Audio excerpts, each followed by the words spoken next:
A service of KIBMradio.com, the Internet's home for an all old-time radio.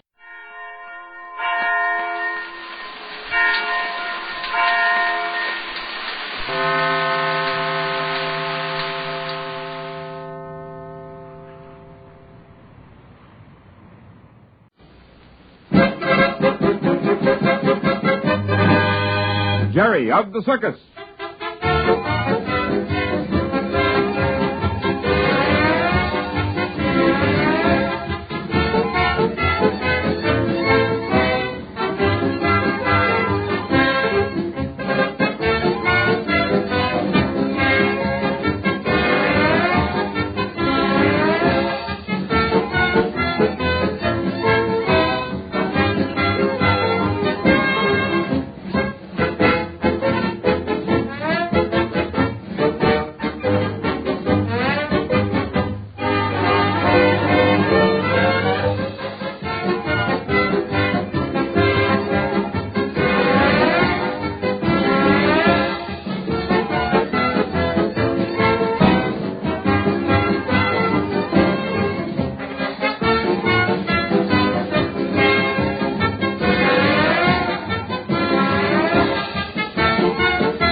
For Jerry of the Circus.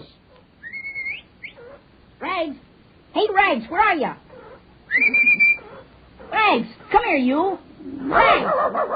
My golly, he's in the menagerie tent. Come on, Rags. Hi there, Slim. How's Jeff this morning? Oh, he's okay. He got a bad kick from that zebra last night. But you can't kill off a good menagerie man. That's good. I'm glad he's all right. Hey, have you seen Rags? Oh, there he is. Rags! What's the matter? I suppose you want to see how everything is in the menagerie tent after the blow last night, huh? What? Oh, I see. You think the hippopotamus is gone, huh? Well, she's just taking a swim, that's all. Here, I'll lift you up so you can see. Listen, we'll have to get around this way. Jumping Jupiter. Hey, Andy! Andy! Junior, you'll drown the baby hippo. Look, she's holding him underwater. Gee whiz! Andy! Hello? What's wrong? Hey, Andy, quick. The hippo's holding her baby down under the water in the tank. Sure, she often does. You mean she won't drown, Tubby? That punk? I should say not. She's teaching him to stay underwater. Whew. I sure thought she was trying to drown Tubby, all right. So you got me all excited for nothing, huh, Rags? You're a false alarm, that's what you are. You kids, both of you. There, look. See? She's letting Tubby up. Quite a lesson for all of you, eh? I'll say so. Why do the mother hippos duck their babies? Well, you see, a hippo's nostrils are slit, something like a camel's. They learn how to close them so no water can get in. Oh. A camel can close his nostrils and keep the desert dust out. Otherwise, he'd often strangle to death in a dust storm. Gee. Well, how long can a hippo stay under? 6 or 7 minutes. Really? Yeah, she just fills her lungs full of air and closes up her nose. Then she drops right down to the bottom of her tank and stays there. Golly, that's funny. I'm going to brush your teeth now. Want to stick around? Sure thing. Golly, watch her climb out of that tank. They're sure awkward, aren't they? Yeah.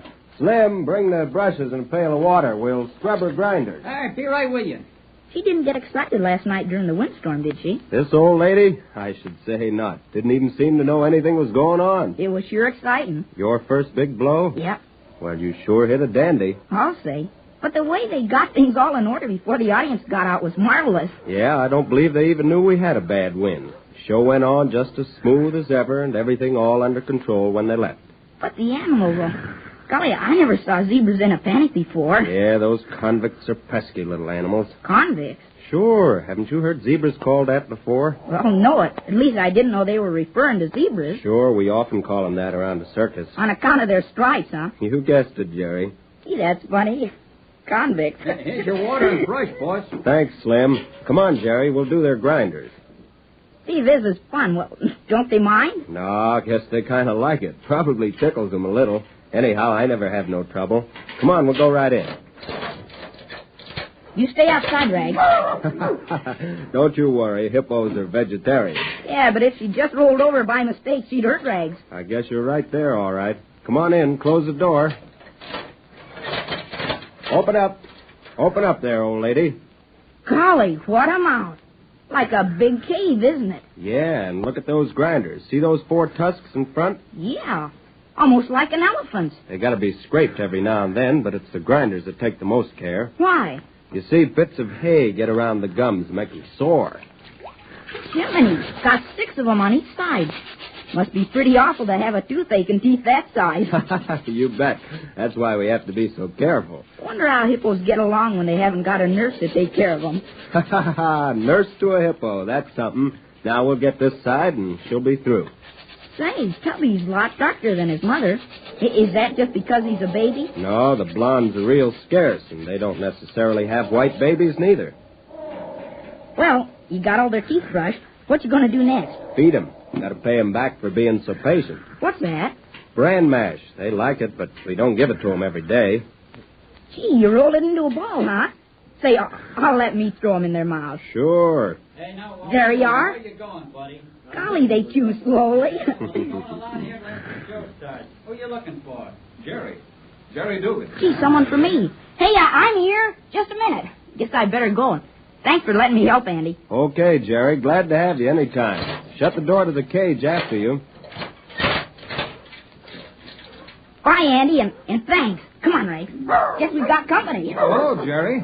They weren't going to let me in. Oh, hello, Mr. Grayson.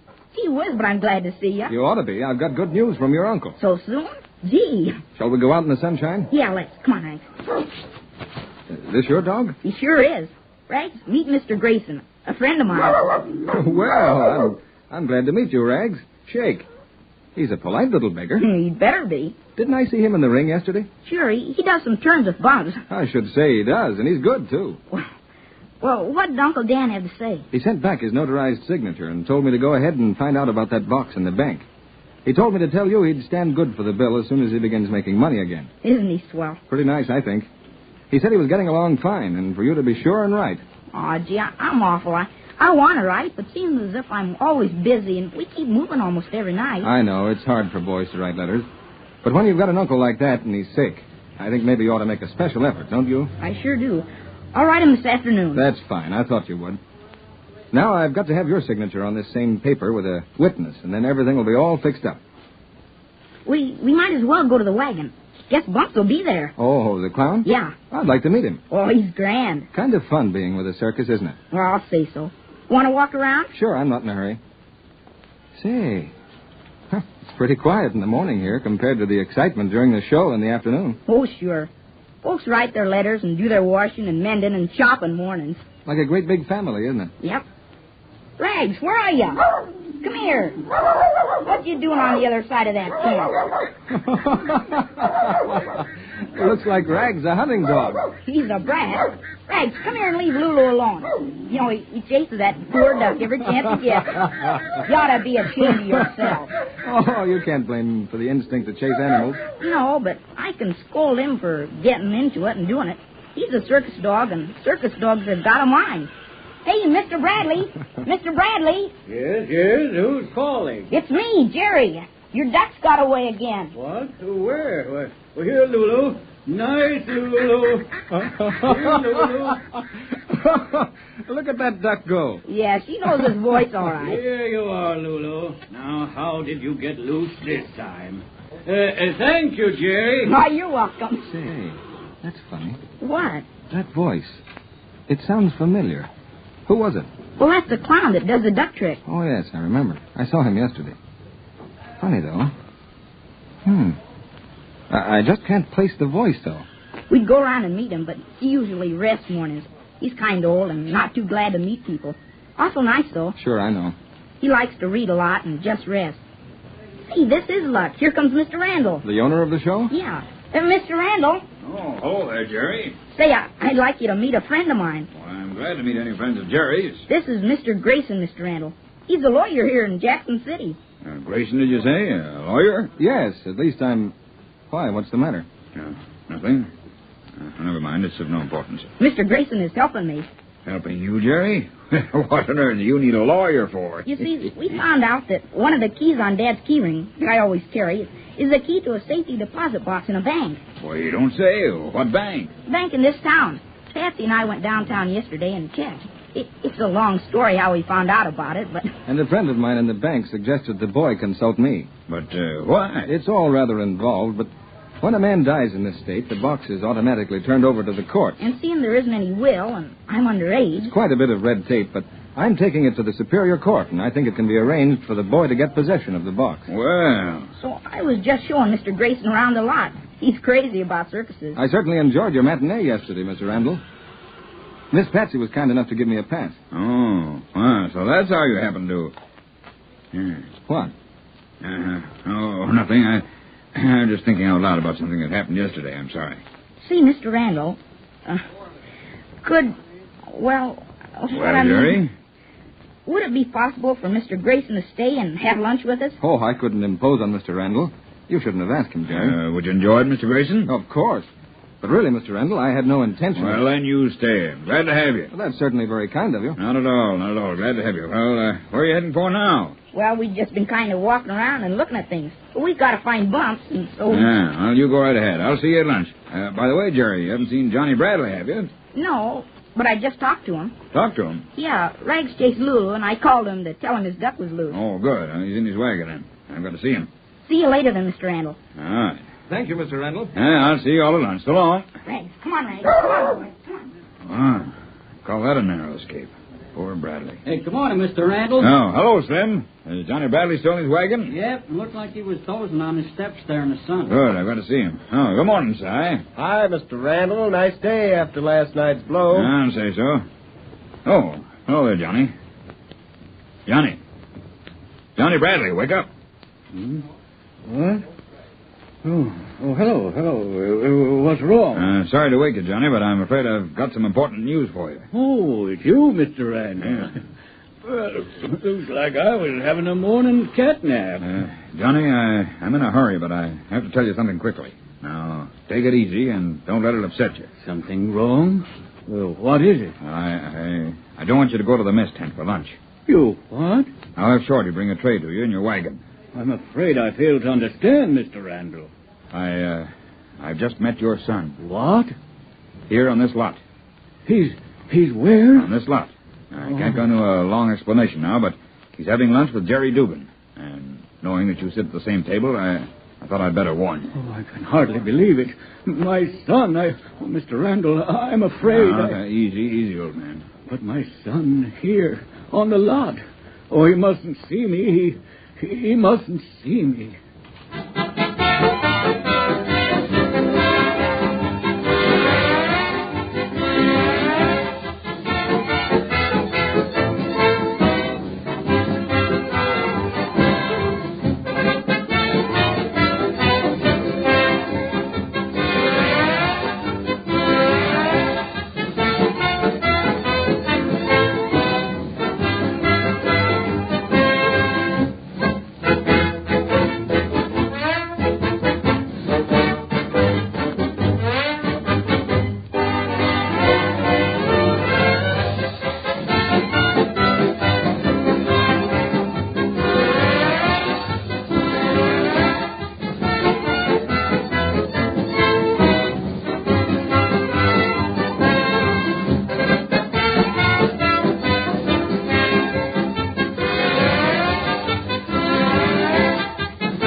Countdown for blastoff. X minus 5, minus 4, minus 3, minus 2, X minus 1. Fire.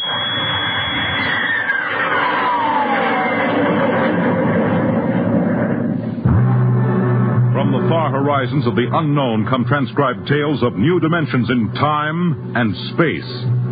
These are stories of the future, adventures in which you'll live in 1,000,000 could-be years, on 1,000 maybe worlds. The National Broadcasting Company presents X minus 1.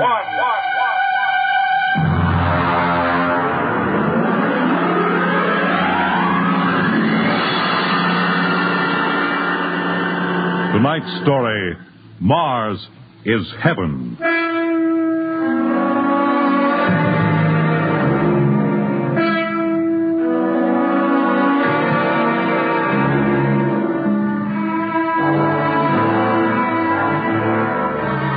When the first space rocket lands on Mars, what will we find? Only the ruins of a dead and deserted planet? Or will there be life? Intelligent life in some strange form that we can only imagine. Will we be welcomed with open arms? Or will the Martians treat us as invaders? Only one thing is certain.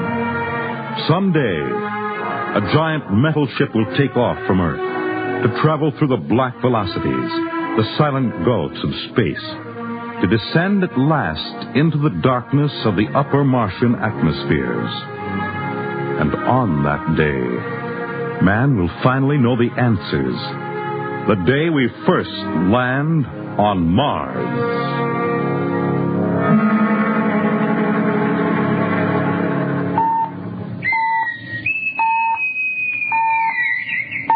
Now hear this. Now hear this. Approaching critical deceleration. Fasten gravity suits. Stand by to land. There it is. We've intersected the course vector, sir. All right, Mr. Lustig. Over to manual control. Aye, sir. Masters, sound general quarters. Aye, sir.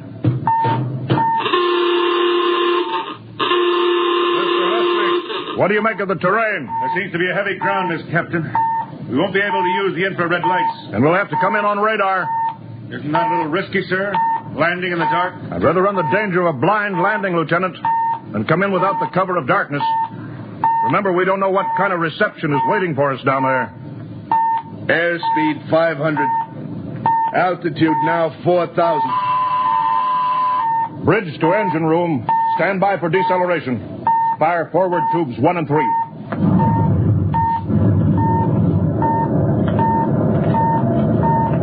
Steady as she goes, Mr. Lustig. As she goes, sir. Airspeed 100. Altitude 1,000. Radar indicates a level stretch dead ahead, sir. Skids down. Skids checked. Altitude 500. 4. 350. 3. Up a point now. All right. Let's set her down.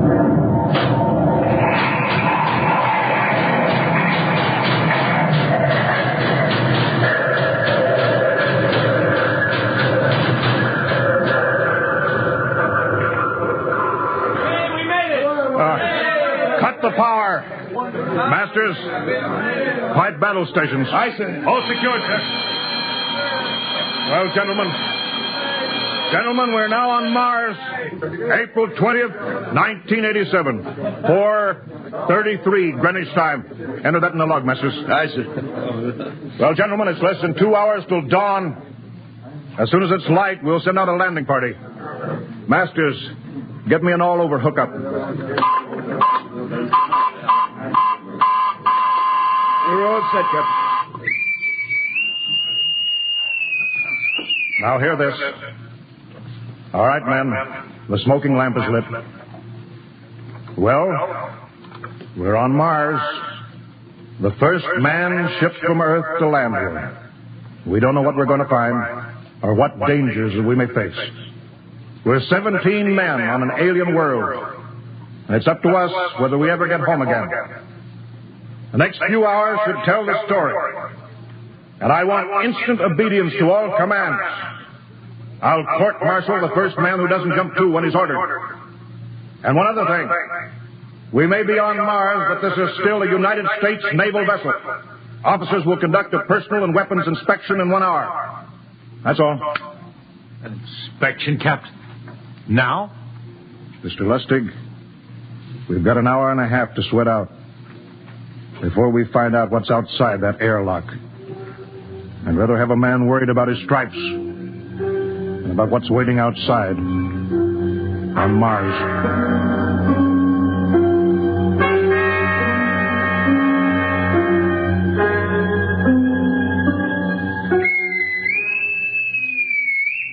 Now hear this. Landing party report to forward airlock. Captain Black, Lieutenant Hingston, Lieutenant Lustig, and Dr. Horst report immediately to forward airlock. It's now landing time -5. Well, they're paging us. You ready, Dr. Horst? Yes, Mr. Lustig. As ready as I will ever be. Come on. Let's get in the lock.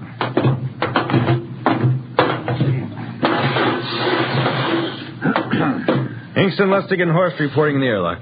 Very well, sir. The captain will join you. 4 minutes to go.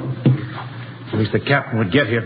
What difference does it make? I just want to get it over with, that's all. Anybody got a cigarette? Yeah, I think you're smoking too much, Lieutenant Lustig. Are you nervous? I offer you, Horst. Wondering what's hidden outside underneath that ground mist? I've been giving it some thought. It'll be very interesting to find out. A very unusual planet, Mars. Why? It has an atmosphere. A wonderful thing, an atmosphere. Where you find one, you find life. You mean Martians? What do you think they'll look like? Who knows? Intelligent life can take many forms. You mean they may have green skins and eyes on stalks or something? The comic book conception is possible, of course. Or they may have developed far beyond us. Perhaps they have a science that can produce weapons far more dangerous than our atomic missiles. You think we may have to fight our way out? After all, we are invaders. Now hear this. Landing time -2. All right. We heard this.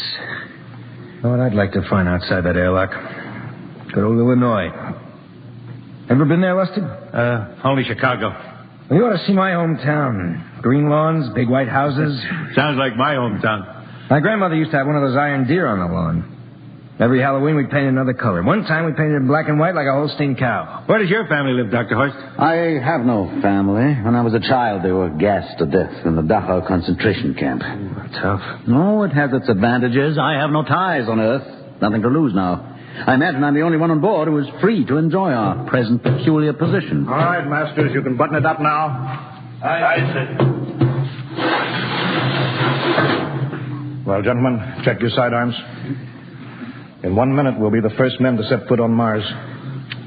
Quite an honor, eh? As long as the medals are not awarded posthumously. Still uneasy, Dr. Horst? Captain Black, I've been uneasy ever since I can remember. On Earth and on Mars. Well, 30 seconds. Give me the intercom phone, Lustig. Yes, sir. Masters? Aye, sir. Battle stations are to be manned until we return. If we're not back in 2 hours, I want no rescue party sent out. Blast off and save the ship, you understand? Aye, sir. All right. 5 seconds. 4, 3, 2, 1. Lustig, open the outer airlock. Aye, sir.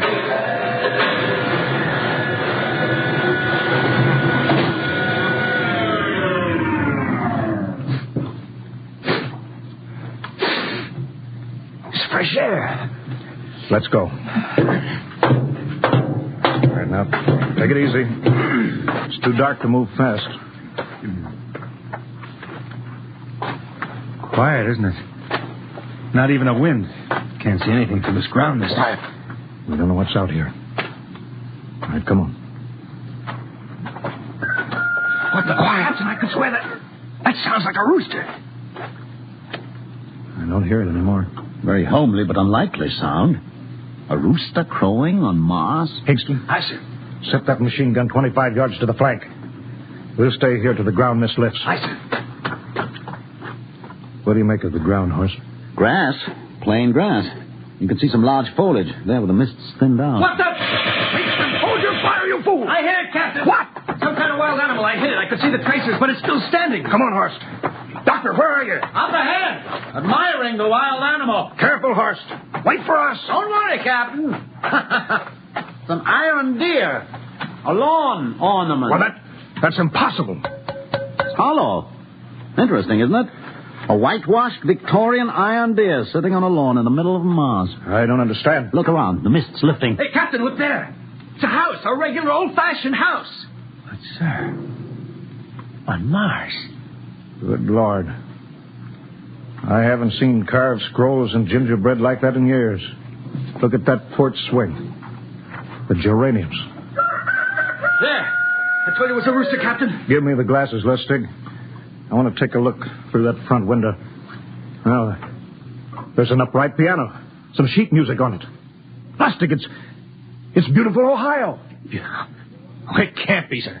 Horst, do you think that civilization of two planets could be identical? I don't know. That specific variety of geraniums is only 50 years old on Earth. Is it logical that they should develop in Mars? How about that porch swing of the piano and beautiful Ohio? Why, it's impossible. Captain Black, this looks like the town I was born in. Well, it looks like my hometown, too. I thought of something, sir. It's the only solution. Maybe we're not the first ship to reach Mars from Earth. Don't be ridiculous, Lustig. Oh, how else can you explain it? Suppose some scientists got together. They invented some spaceship and planted a colony here. That's the only answer. That's impossible, Lustig. Been space travel, it couldn't be secret. Do you have any idea what ships cost, what industrial power is needed? No, there's got to be some logical reason. I think perhaps we might find out, Captain. The light just went on in that house. Kingston, cover that door with the machine gun. Aye, sir. All right, come on, Horst. We're going to ring that doorbell. There's got to be a scientific answer to all this.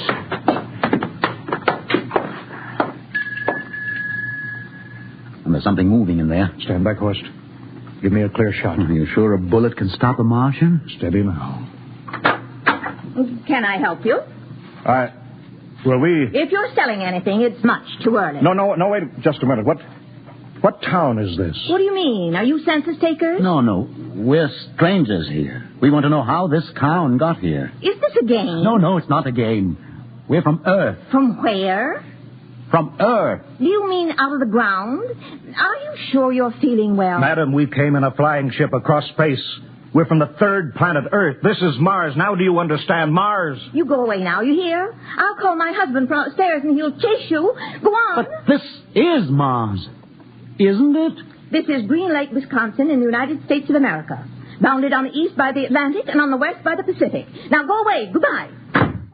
Horst, do you suppose it's really possible? I've got to find out more about this. I told you I'd call my husband. Now you go away. You've got to tell me one thing first. What year is this? Year? 1928, of course. For goodness sake. You hear that, Horst? And we know it's 1987. And we know this is Mars. Horst, is it possible that we got fouled up, made some tremendous blunder, circled around, and landed back on Earth? In 1928? Well, maybe some switch in time or dimension. Could we have shifted somehow, gone backward in time? Oh, Horst, this won't hold water. It's not logical. We checked every mile. We went past the moon, out into space.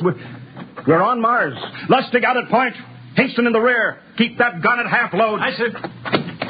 Horst, there's got to be some cold, logical solution. Captain!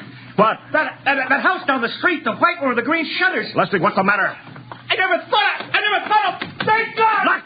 Lustig, come back here. He's running for that house. That crazy fool. After him, quick. Lustig, stop! Come down off of that porch. Grandpa! Lustig, what the devil do you think you're doing? Albert! Grandpa, it is you. Lustig, what is going on here? Albert, it's been so many years. How you've grown, boy. It's so good to see. Lieutenant Lustig! Oh. Captain, Grandma, I want you to meet my friends. This is Captain Black. Captain, I want you to meet my grandfolks. Howdy. Any friend of Albert's is a friend of ours. How long have you been here, Grandma? Oh, a good many years, ever since we died. Ever since you what? Oh, yes, sir. They've been dead 30 years. What? Oh, now, don't you trouble yourself. It's all right. We're alive again, that's all. You mean to tell me that Mars is heaven? Oh, nonsense, no. All we know is here we're alive again. And who are we to question God's infinite ways? Well, Lustig, we're going back to the ship. But, Captain, I want to talk to my grandpa. Lieutenant Lustig, I don't like any part of this. You'll come back with us if I have to club you and carry you. Aye, sir. Now, let's go. Heaven only knows what they've run up against back at the ship.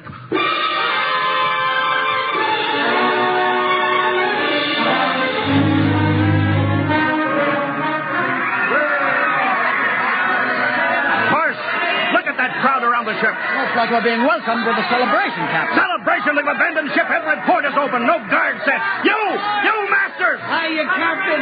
Meet my old dad. Dad, that's Captain Black. He's not a bad guy for an officer. Higston! What's it? Bring that band back. Use force if you have to. Oh, excuse me, sir. There's my Uncle George. Higston! I'll be right back, Captain. Uncle George. What the devil is going on here? Sir. They've all found friends and relatives. They're all here. You're right, Captain. I found it. The whole crew's out in the crowd. But I gave orders. Cabinet orders. You don't understand, Captain. I understand mutiny. I don't care how many relatives show up. I'll have discipline. Johnny! What? Johnny, you old son of a gun! It's you, Edward. Yes. It can't be. Oh, of course it is. Johnny, you old... Ed, Dr. Horst, this is my brother, Edward. How do you do? Hello, sir. It's wonderful to see you, Edward. Look, I've got to get back to my ship. Oh, Johnny, wait. I almost forgot. Mom's waiting at home. Mom? Yeah, and Dad, too. Mom and Dad are alive? Then you're real, Ed. Well, of course. Don't I feel real? How's that, huh? Why, Ed! We've got lunch for you, Johnny. Mom's making corn fritters. Dr. Horst, haven't you found anybody? Oh, no, Captain. I have nobody. Well, then you come on home with me, right, Ed? Why, sure. Horst, you wouldn't believe it, but it's been 35 years since I had Mom's corn fritters. By George, 35 years.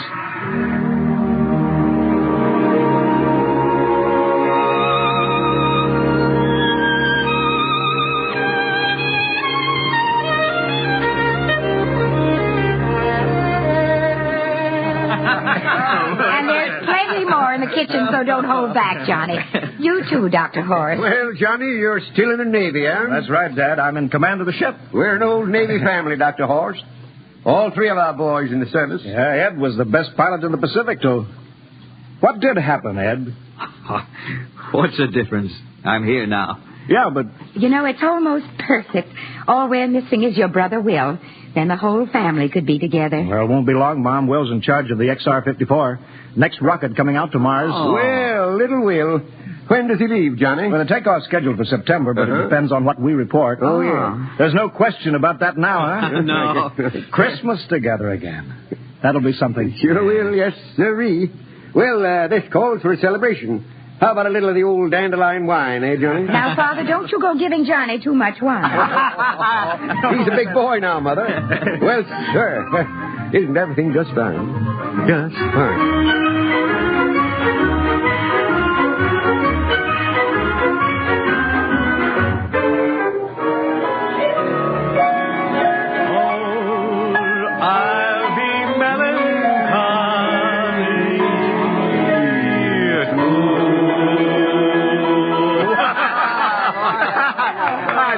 Again, will you, Ed? Oh, sure.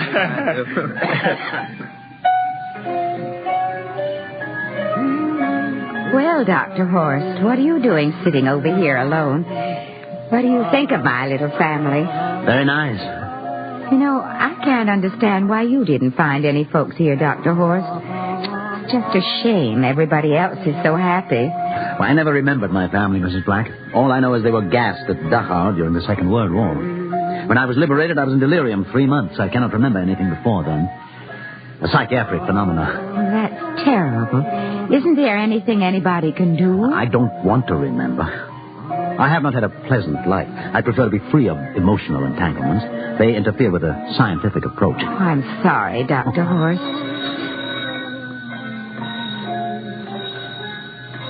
Oh, I'll get it. That's our ring, long and 3 shorts. I remember that. Well, maybe we'd better call it a night. You must be getting tired, Johnny. I'd better be going back to the ship. Nonsense. You stay the night. We insist. I just couldn't rest thinking of you all alone on that ship. I'll be all right.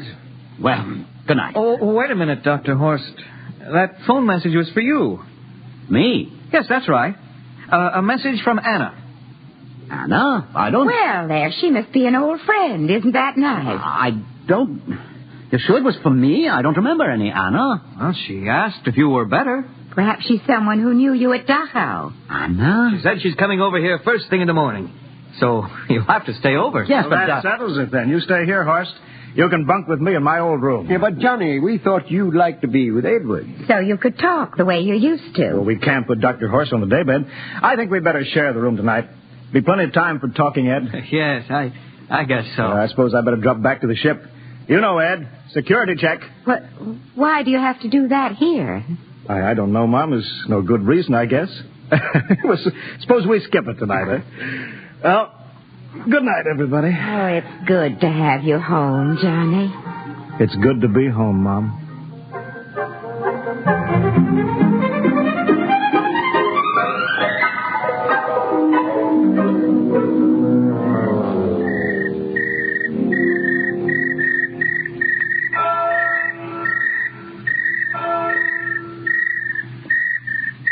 Captain Black. You asleep? No, I've been thinking about what we were expecting. Green-skinned Martians. All the time there was only Mom and Dad and Edward waiting. That's funny what tricks your imagination can play on you.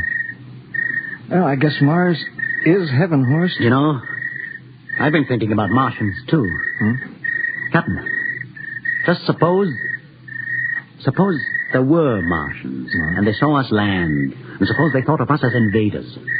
What would be the best weapon they could use against our atom bombs, huh? I don't see what you're getting at. They would want to disarm us first, huh? To wipe out all suspicion, to make us feel at home. Captain, suppose this house isn't real. Suppose the people are just images, stolen from our own memories by Martians, created for us by telepathy. Hypnotism. Oh, that's the craziest theory I ever heard. Maybe that's why there was no one for me. Because in all my life, there is no happy memory. No real loved person. Not even my mother. I don't remember her. Only the piles of rotting corpses at Dachau. There was no happy emotion for these people to recreate. How about that phone call? Anna? Yes, Anna. I didn't remember who she was, but I do now. I just remembered. When I was freed from Dachau, sick, delirious, I raved about a wonderful, kind nurse named Anna that took care of me. Well, there you are. It's logical. She's coming to see you tomorrow. But there was no Anna. I'd been nursed by a man. What? Anna was only a dream. And there's only one way they could have learned about her, by reading my subconscious mind. That's impossible, Horst. Why? The whole crew was thinking of home. Suppose the Martians read our minds. Yes, but if there are Martians... If there are, they have us separated. Each man in a different house, sleeping. Trusting. No one at the guns. I left my pistol downstairs. Do you think there's something to this, Horst? It's a perfect trap, Captain. Who would suspect his own mother, his grandparents? How easy. Just a knife in the heart of each sleeping man. That's impossible, Horst. But we've got to get back to the ship. Listen. The crickets have stopped. Come on. We don't know when they change back to whatever they really are. All right, careful.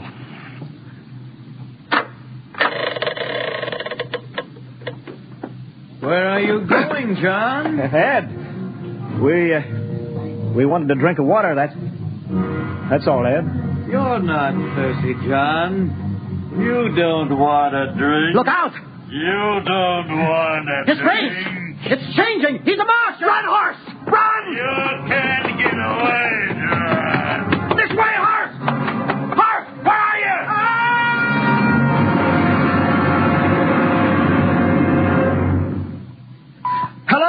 Hello! Can you hear me, Earth? This is Captain John Black, the XR-53 calling from Mars. I've locked myself in the ship, but they've crippled it. I can't take off or fire the guns, and they're coming for me now, the Martians. I'm all alone here. All the rest are dead. Hinkston, Lustig, Dr. Horst. Poor Horst, he didn't even reach the door. Listen! They're trying to break through the hull. Edward and Mom and Dad and all the folks, but they're changing now. They're melting and changing back into... They're Martians. Can you understand? Martians, not men. They make us think that Mars was heaven and we fell into the trap. Can you hear me, Earth? You've got to stop the next rocket. Listen, tell my brother Will. Tell my brother not to come. They'll trap him too. They'll kill them all. Hello? Can you hear me, Earth? This is John Black on Mars. Hello, Earth. This is John Black on Mars. Hello,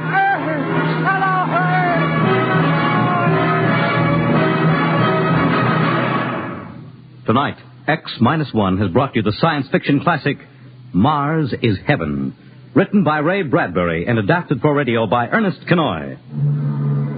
Featured in the cast were Wendell Holmes as Captain Black and Peter Capell as Dr. Horst, with Bill Zuckert as Masters, Bill Lipton as Hingston, Margaret Berlin as the old lady, Bill Griffiths as Edward, Ken Williams as Lustig, Ethel Everett as Mom, and Edwin Jerome as Dad.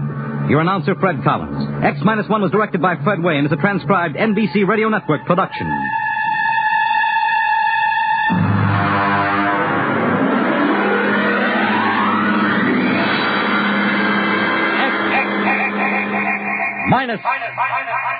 -1. It is growing dark. The magnificent yacht of Mrs. Patricia Gregory rides at anchor just off a mysterious bank of fog in the South Seas. On board the yacht, Mrs. Gregory, her business manager Tex Bradford, and their young companion Jerry Hall are eagerly trying an experiment. Bradford has just set up a unique piece of mechanism through which he can see over the horizon, or over a building and down into the street on the other side of it. Now the machine is focused on the strange fog bank, and behind this bank lies what? Will this prove to be the magic island? What do you see, Tex? Hold on, son. Don't get excited now. I think we've got something here. Oh, please, Tex, may I look? Well, of course, Pat. Go to it. You'll be next, Jerry. I'm almost afraid to look. 14 years is a long time to look for something. We're almost afraid to find it then. Go on, Mrs. Gregory. You'll never get Captain Bradford to tell us what he saw through that thing. Take a look for yourself. Gee whiz, if Joan is there, after you hunting for her for 14 years, you ought to be the first one to see her. You're a gallant lad, Jerry. Oh, Tex, what did you see? Nothing doing, Pat. Here, you look. I just got the range for you. But hurry now, it's nearly dark. All right. Do I put my eye here? That's it. Steady does it, Pat. I'll work that sextant just a hair's breadth if you want to. Right. Do you see anything, Mrs. Gregory? Hush, kid. Okay, I'm sorry. I think I see a group of people. They aren't very clear yet. No, that's better. The whole island shines, as if it were polished stone or some kind of metal. Now I see the group more clearly. Yeah? What else? Jerry. Yeah, I know, but... Oh, Tex. Jerry, She's fainted, kid. Run and get a glass of water out of my cabin. Hurry. Yes, sir. Pat, you're all right, Pat. Just take it easy for a minute. Jerry's getting you a glass of water. Pat. There, that's better, Pat. Where's that water, Jerry? I'm coming. Oh, what? Tex. Tex, I saw... Is she all right now? Is she all right? She'll be all right in a jiffy. Hand me that glass of water. Here. Where's the water? Huh? Where's the water? Oh, golly. I drank it myself. I'll get some more. It's a good thing you didn't need that water. I'm all right. Silly of me to do that, wasn't it? Nothing you could ever do would be silly to me, Pat, but just what got you so quick? You saw something? Tex, I saw that group of people. They're real, and they're on an island all right, and... Oh, it's almost too much to believe, but I thought I saw a young girl with them. I thought I saw the same. And for your sake, I hope we're both right. Here's the glass with the water in it. Thanks, Jerry. Now I feel better. That's the first time I ever felt like fainting. Yeah, me too. I mean, I would have fainted if I hadn't used the first glass of water on myself. I could tell what you saw from the way you acted. May I look now? Help yourself, son. Boy, what a thrill this is. Now, let's see. Oh, looks kind of cloudy at first.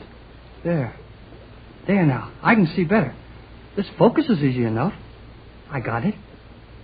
Gee, there's people there.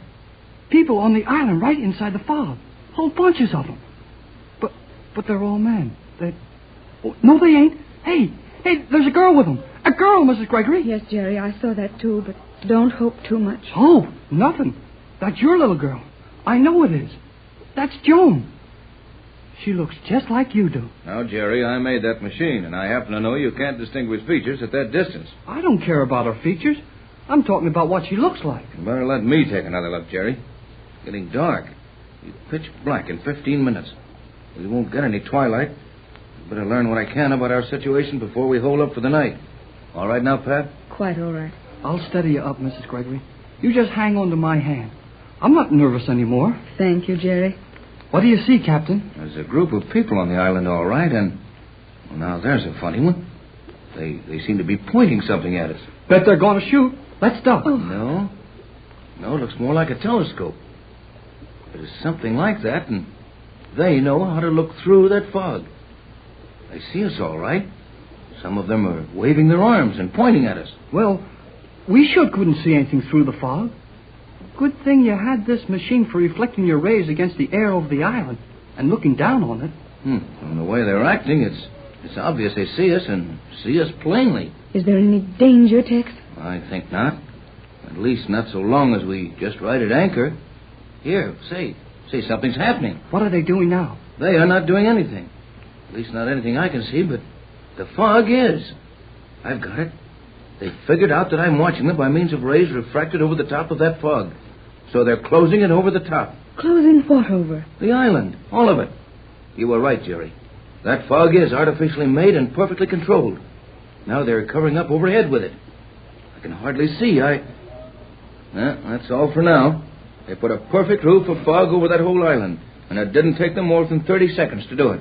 Then they did know we were watching them. Sure enough. What do you think we ought to do now, Tex? Nothing. Just nothing.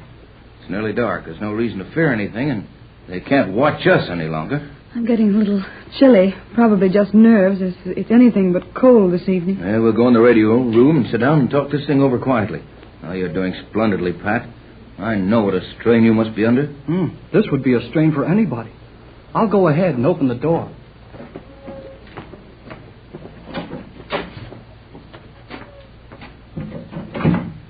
I'll leave this stratoscope right here for the time. You take that easy chair, Pat. All right. Jerry, warm up the radio. Oh, boy. Do I get to use it? Go ahead, son. Let me know when it's warm, and I'll give you the message. Now, Tex, tell me honestly. Do you think there's a chance that my little girl is on that island? After what we've seen in the last 6 hours, there's a chance for anything. I've never had any hope that you would find little Joan. Everyone agreed that she must have drowned in that shipwreck. And 14 years is a long time without news of her. But now, Tex, now, don't you see that there's some reason that may make those 14 years of silence possible? That island is weird. It's mysterious. It's almost what the old sailor said it was. A magic island. Agreed. And for the first time, I'm willing to admit there is a chance. A mighty good chance that the little girl on the island could be Joan. How can we find out, and how soon? We'll have to take our time. For one thing, we don't know what that island represents. Nothing in the ordinary or usual run of islands, that's sure. With all their fog machines or whatever they use to hide the island with, and their magnetized circle to keep boats off, it might mean a lot of things. And they're most likely all bad. I've got the set ready, Captain. What's the call? Call Johnson at J12C as you did before. Sign your name in the yacht call, J24Y. Okay. J12C, J12C, Jerry Hall on J24Y to J12C. Hello, J12. Hello, J12. Now hold it, Jerry. He's got an automatic recording pickup there. And even if he's out of the room, he'll get a sustained curve on his frequency disturbance graph when he checks it. You're the most mysterious folks I ever saw. You've got yachts as big as battleships, private radio stations on wavelengths nobody ever heard of, and call letters like a kid's club. What's it all about? You promised not to ask that again till we were ready to tell you, Jerry. I'm sorry. But you'll be sorry if I die of curiosity. Nobody ever died of it yet. Well, I don't feel any too good. Hello, J24Y. Hello, J12C, Johnson. Go ahead, J24. Here he is. What'll I tell him? Give him our position. Make the story about the island brief. Ask him stand by. If we do not report all clear by tomorrow noon, he has to ask D.C. to rush full protection. Story is for publication. He can use own judgment. Shoot it, kid. Right. Hello, J12C. Jerry Hall for Captain Bradford on J24Y. Are you ready? Go ahead, Hall. Go ahead. Located island, surrounded by fog camouflage. Standing by for daylight to try landing. Boat held off this evening by magnetic ring in ocean. Probably 100 yards offshore. Our position is latitude 29. Hey. What's the matter, Skipper? Danger. What kind of danger? Drifting. Drifting? Well, what's the matter with your anchors? Dragging. Dragging the anchors? I don't hear any wind. What's going on? Hurry. Do I keep sending? Stay right in there, son, no matter what happens. Stay with that radio and report in full to J12. Come on, Pat, we'll look around. Are you still there, J12C? Hello, J12. What happened? I can hear you very faintly, J-24. Go ahead, all. The boat is drifting. Captain Bradford and Mrs. Gregory have gone on deck with the skipper. No wind, calm sea, anchored in 3 fathoms, but drifting, dragging the anchors, no reason for it. Stand by for emergency flash. Got that? Hey, the lights are going out. Something's wrong. Your signal is fading, J-24. Standing by for emergency call. Are you getting me, J-24? Hello, Hall. J-12C to J-24. Why, can you? Oh, the set's gone dead, and the lights are all out. The same thing that happened before. I'd better get up on deck. Oh! Golly whiskers. That chair hurt my shins. Where's the handle on this door? Ah, there it is. Oh, boy. Hey, Tex, where are you? Come up forward, Jerry. Where are you? I can't see a thing. Right here. You nearly bumped into us. Your juice quit on you, didn't it? Yeah. Same thing we had today? The skipper's working with the crew to get out a spare anchor over the stern, but we're already dragging 2 of them. If it wasn't so dark, we might see what's happening. All we can see is a funny gray color, and you can't see much of that. Tex, Jerry, I think I can smell something unusual. Huh? You're right. I smell a gas or a chemical of some kind. I know why the sky's all gray, and I know what the smell is, too. The fog. Is that it? That's it. And we're drifting into that island. We're going through the fog, Tex. I know it. Look there. Dead ahead. See that faint glow? It's a little lighter up there, and the fog isn't quite so thick. That fog is some kind of gas, by the smell. Doesn't seem to affect us any, though. We're drifting faster, aren't we? That glow of light is rapidly getting nearer. I hope we don't smash into something before we get on the beach, or grab a pier, or a dock of some kind. Why should we drift to the island? We tried for 2 hours to get through this fog with full speed ahead, and we couldn't move. Now we're drifting through it. You don't drift and drag 2 anchors in 3 fathoms of still water, with no wind and no tide. We're not drifting? I'll say we're not drifting. That magnetism is working again, only stronger this time. We're being pulled. This boat is being dragged to that island. Faster than a speeding bullet. More powerful than a locomotive. Able to leap tall buildings at a single bound. Look, up in the sky. It's a bird. It's a plane. It's Superman. Kellogg's Pep. P-E-P, Pep. Kellogg's Pep, the Sunshine Cereal, presents The Adventures of Superman.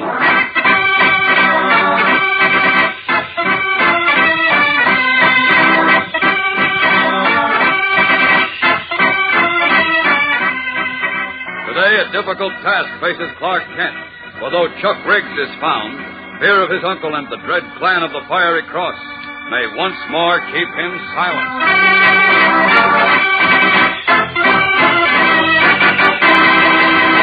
Hello there, gang. This is your pal Dan McCullough. Why don't you give it a whirl? A blueberry whirligig, I mean. This week's nifty pep dish of the week. Why, it runs circles around most any other breakfast combination you ever tasted. Try it tomorrow. First, you sprinkle your serving of Kellogg's Pep, the Sunshine Cereal, with white, fresh blueberries. Then, now carefully, of course, take your spoon and give it a whirl so the juicy berries are all mixed in with those crisp flakes of pep. Finish off with milk and sugar, and there's your blueberry whirligig, a neat way to dress up your dish of Kellogg's Pep. No kidding, gang. Pep sure does something for those berries.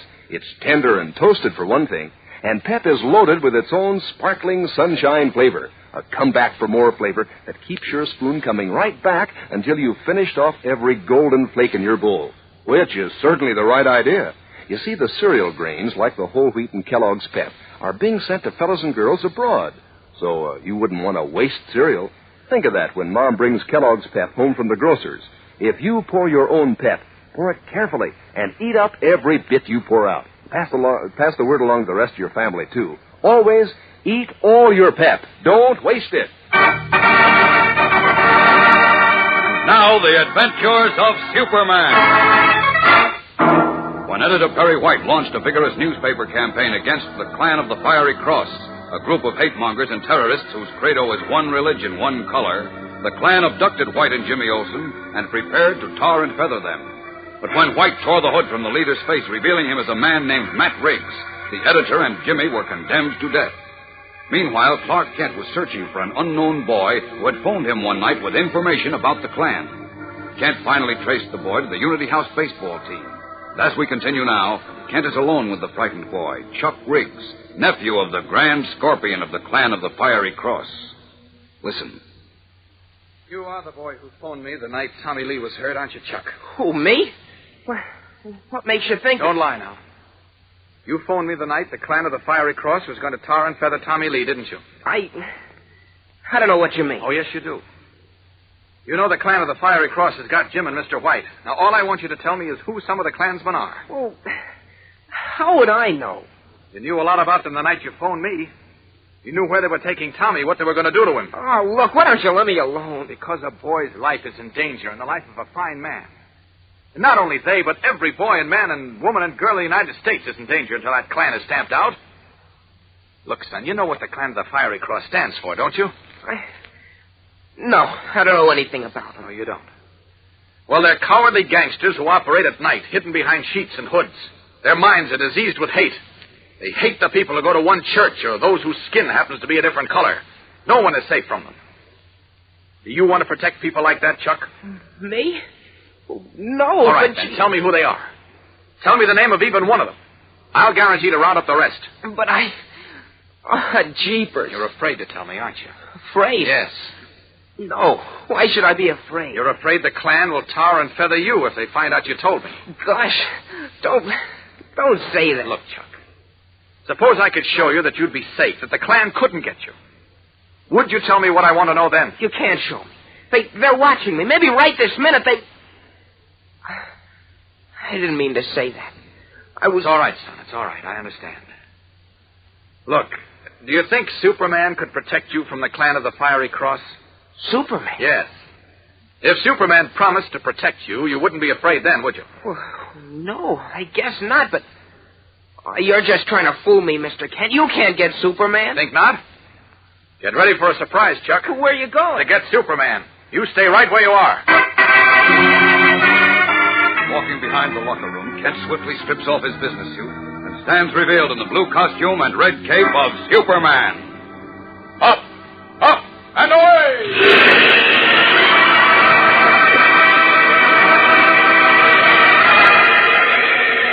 Rocketing high above the clouds, the Man of Steel hovers a moment, then plummets to earth to land beside the amazed Chuck Riggs. Creepers, who... Clark Kent said you had something to tell me, Chuck. Superman. Gee whiz. Where'd you come from? I just dropped from up above the clouds. Golly, are you really Superman? I am. Jeepers. Superman. Look, Chuck. You think you can trust me to protect you from the Clan of the Fiery Cross? Oh, sure can. Gosh, Superman, am I glad you're here. I almost went crazy worrying about Jim. I was going to go to Mr. Kent this morning when I saw that letter in the Daily Planet. Then it was you who called me, who called Mr. Kent that night. Yeah, sure. I was going to go to Mr. Kent this morning, honest I was. But my Uncle Matt stopped me. I think he suspected I called Mr. Kent about Tommy Lee. He said the Klan was watching me and warned that if I went near Mr. Kent, I'd get tarred and feathered. Who is your Uncle Matt, Chuck? What's his full name? Matt Riggs. He's a trucking contractor. My mother and I live in his house. Is he a member of the Klan? He sure is. He's the big shot, the Grand Scorpion. The Grand Scorpion, eh? Golly, if he knew I was telling you all this... You don't have to worry now, Chuck. I can handle your Uncle Matt and all his robed and hooded gangsters. Tell me, did you hear him say anything about Jim and Mr. White? Uncle Matt was mad as anything at those stories Mr. White put in the Daily Planet about the Klan and the reward he was offering. Yes? I heard him say on the phone to somebody that they had to get Mr. White. Where's your Uncle Matt now, do you know? No, sir, I don't. Well, all right, let's see if we can't find him. Up in my arms with you, Chuck. Are we going to fly? We are.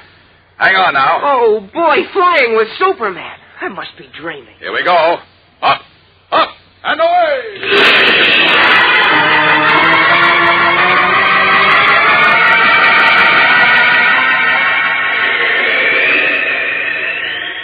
That your house down there, Chuck? I can't be sure from up here. Yeah, that's it. Here's the garage and the apple tree. And my bike under it. Nobody in the garage and just a woman in the house. It must be my mother. Oh, gosh, if she could see me with you. No time for that now. Look, Chuck, are you sure you don't know any other of the Klansmen? I just know one of their names is Will, and one is Ralph. You know their last names? Never saw any of their faces. No, they had on their sheets and hoods the only 2 times I saw them. The night they took Tommy Lee away, and at their meeting. At their meeting? You were at a Klan meeting? Yeah. When Uncle Matt made me lie about Tommy Lee beating me on purpose and trying to kill me. Where was this meeting? Way up in the hills someplace. Gosh, it was spooky. A big burning cross, and all those guys in their robes and hoods. All right, never mind that. Where in the hills? Do you remember? Let's see. I know we went out past the bend. The river bend? Yeah. And then we turned off someplace and started to climb into the hills. All right, we'll go out to the bend and try to find where you turned off. Hang on. Away!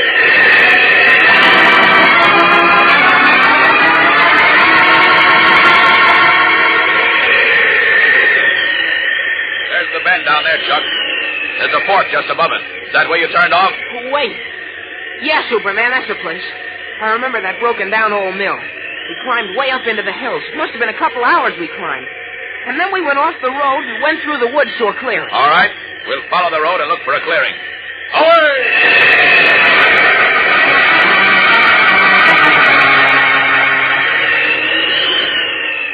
A truck couldn't have gone much farther than this in a couple of hours, Chuck.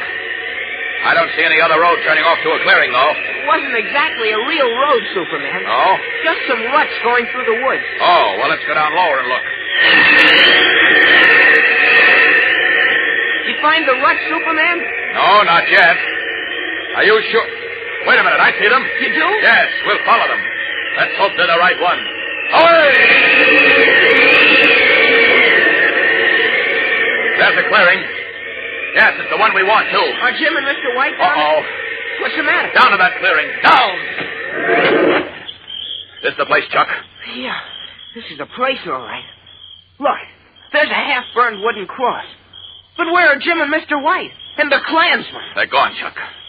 We got here too late. Now, where do we look? Helplessly, Superman and Chuck Riggs stare at the deserted clearing, empty save for a half-burned wooden cross. What has happened to Jimmy Olsen and Perry White? We'll return in a moment for the tense climax of today's episode. So stand by. You know, if you made a list of the good things you want in a breakfast cereal, they'd all add up to Kellogg's Pep. Sure, take looks, for instance. You like a dish that looks golden and crisp and melt in your mouth tender. And that's Kellogg's Pep. And flavor. Don't you get a kick out of sparkling sunshine flavor? Well, Kellogg's Pep is called the Sunshine Cereal. Those sunny whole wheat flakes give your appetite the old come on every time. And you want your breakfast cereal to be good for you, too. So, Kellogg's Pep gives you solid whole wheat nourishment plus. What's more, Pep tickles your taste so you want to eat the hearty sort of breakfast that helps start your day in high. You bet. There are so many good reasons why you'll want Kellogg's Pep often and why you'll want to eat up every tender flake in your bowl. And, gang, here's another angle. Nowadays, we're sending the cereal grains to help give good nourishment to fellows and girls all over the world. So, you don't want to waste cereal. When Mom brings Kellogg's Pep home from the grocer's, make sure it's not wasted. If you pour your own Pep, pour it carefully and polish off every bit you pour out. That's important, gang. Eat all your Pep. Don't waste it. As Superman and Chuck Riggs dropped into the deserted hideout of the Clan of the Fiery Cross, a truck is rumbling down a narrow hill road many miles away. In the back of the truck, bound hand and foot and gagged, are Perry White and Jimmy Olsen, surrounded by 10 robed and hooded figures. At the wheel is Will Jennings. Beside him is Matt Briggs, Grand Scorpion of the hooded terrorist band. What's the idea of this extra long trip, Matt? Why didn't we shoot White and Olsen up at the hideout and be done with it? And where'd we bury him? Why, up there in the clearing. Oh, where's your brains, Will? That place isn't safe since my nephew was up there the other night. Your nephew? Oh, you don't think... Yes, I do. I'm kind of worried about him. He acted awful funny this morning about that letter in the Daily Planet. You know, the one that Clark Kent wrote to the kid who called him the night we grabbed that Chinese boy? Yeah, why? Where does Chuck fit in that? I kind of think he was the one who called Kent. What? Hey, watch where you're going, will you? You almost went off the road. You scared me. Holy smoke, Chuck knows all about us. If you was afraid you'd squeal, how come you didn't do something about him? Because I'm not sure, that's why. but I'll find out for sure when I get home tonight. That's why we didn't do this job up at the hideout. So in case Chuck does squeal, if he brings the cops up there, they won't find anything, you see? Yeah, I see it. I gotta hand it to you, Matt. You think of everything. Well, I try to. This is important work we're doing, Will. Hey, look. Look at that glade in the woods over there. That ought to do just fine. Oh, you think it's safe? Sure, it's safe. It's just far enough away from the hideout and off the road. Pull in there. Okay. All right, brothers. Drag out those two punks, White and Olson, and let's get this over with. This is the end of the line for them. Leaping from the truck, the robed and hooded bigots hauled the bound and gagged Jim Olson and Perry White from the truck and dragged them off the road to a tiny glade among the trees. Is this the end for our friends? Will the men of hate execute the death sentence before Superman can reach them? No, there still must be a chance that right and the Man of Steel will prevail. Tomorrow's episode is packed with thrills and action, fellows and girls, so don't miss it. Tune in, same time, same station. And remember, for breakfast, it's Kellogg's Pep. For excitement, the adventures of Superman.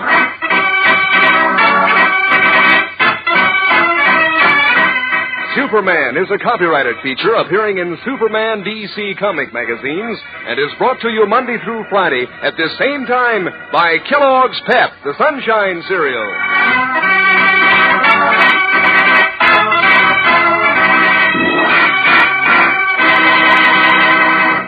Say, your dog's as good as any champ, isn't he? So see that he gets Kellogg's Grow Pup dog food like lots of champion dogs do. Mix Grow Pup in with his table scraps of meat and fat, and it'll give him lots of muscle, help keep him husky and strong. He can take his pick of 3 different kinds of Grow Pup, too. There's Grow Pup Ribbon, Grow Pup Meal, and Grow Pup Pellets.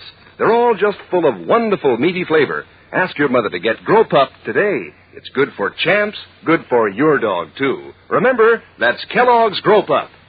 And be sure to be with us tomorrow for the thrilling adventures of Superman. This is the Mutual Broadcasting System. Tired of the everyday grind?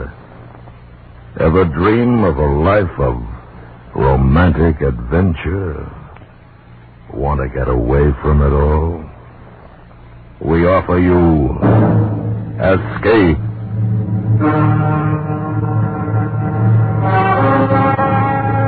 Escape, designed to free you from the four walls of today for a half hour of high adventure.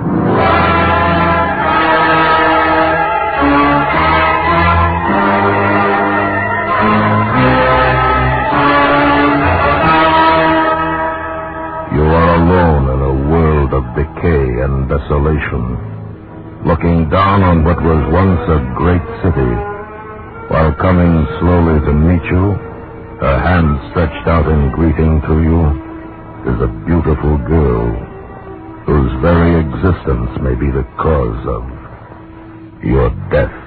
Listen now as Escape brings you Jack London's classic novel, The Scarlet Plague.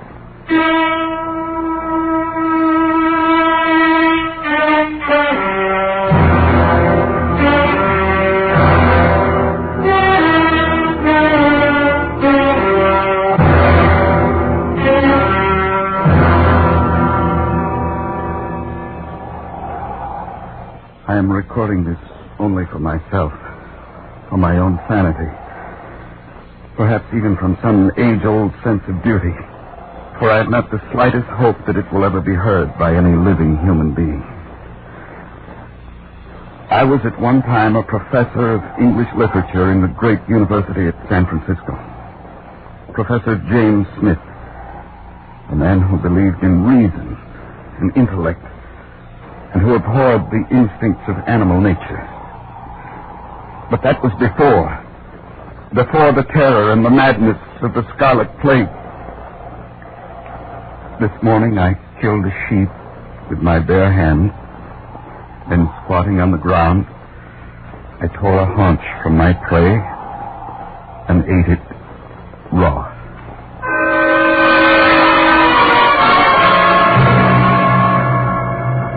It began simply on a Monday morning, as I recall.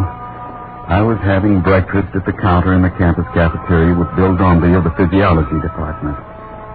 He was glancing over the front page of the morning paper. I don't know why I do it, Jim. Do what? Buy a paper every morning. Nothing changes but the date. Senator so-and-so back in Washington after whirlwind tour, love nest killing in Omaha, new bomb test at any with talk schedule. What's that item down at the bottom? Where? Down the corner. New York fights Scarlet Plague. Some news reporter's pipe dream, I suppose.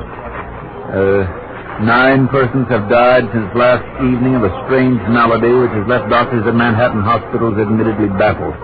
The disease, if it is a disease, strikes without warning and slays its victim in less than an hour. Apparently, the first symptoms are a feeling of well-being and lightheadedness, accompanied by a slight rise in temperature. A few minutes later, a fiery red rash appears on the hands and face and spreads rapidly over the entire body. Within 10 to 30 minutes, the victim goes into coma and dies. It's ridiculous. There's no disease that acts like that. It's food poisoning, something of that sort. Please, Bill, I'm eating. Medical authorities are unanimously agreed, however, that no general danger exists and that there is no cause for public concern or alarm, which is double talk, for we don't know what it is yet. What about a mutation? Mutation of what? Well, how do I know? You're the physiologist. Oh, you're talking about those scare stories, I suppose. Harmless virus or bacteria mutates and throws down some new deadly type. Antibiotics won't touch it. Medical science help us. 1 million people wiped out overnight. It's a possibility, isn't it? No, Jim, bacteria strains are always mutating. And usually the mutation is less harmful than the parent. That idea has been overworked for years. Pass the cream, please. Oh. Bill? Is it a possibility or not? Yes, it's a possibility.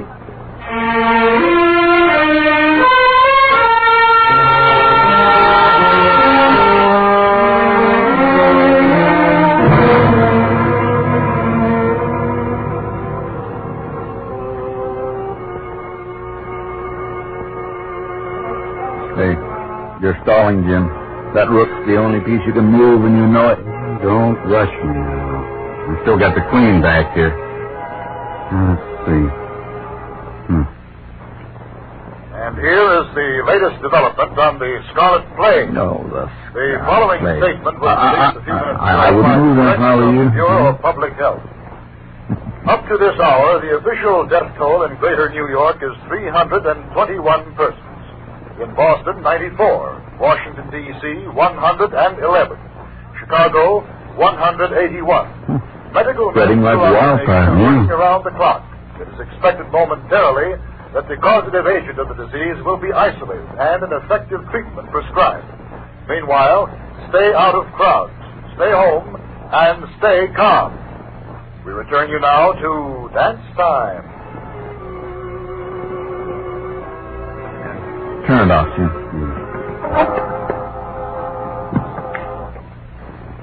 How can it spread so fast?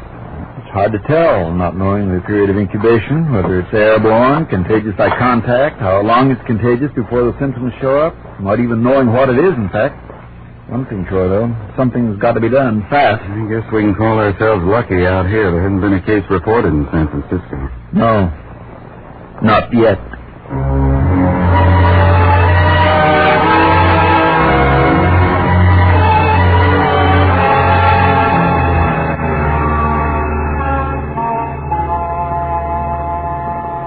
When all the breathers of this world are dead, you still shall live. Such virtue hath my pen, where breath most breathes, even in the mouths of men. Now, I did not choose this particular sonnet because of possible contemporary suitability, but because it does, I think, best keynote the transitional phase that later appears in the philosophies and the poetic. Is something wrong back there? Yes, what's the trouble, Miss Baxter? Please, it's the Scarlet Plague! Now, wait. Morley, Everett, wait and give me a hand here.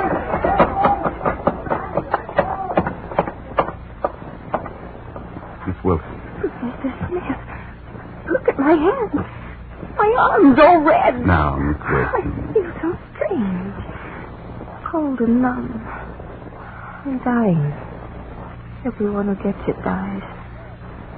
I'm only 19 and I'm dying. There. When all breathers of this world are dead. You...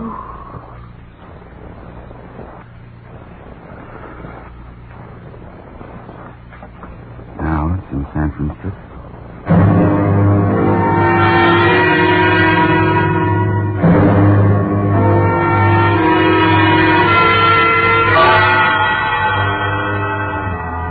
I sat for a long time in the empty classroom, paralyzed by shock, by a strange fear I'd never felt before, the fear of the unknown.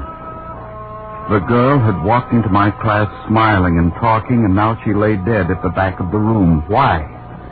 How could it happen so suddenly? What had caused the plague? Where had the terror started? And where would it end?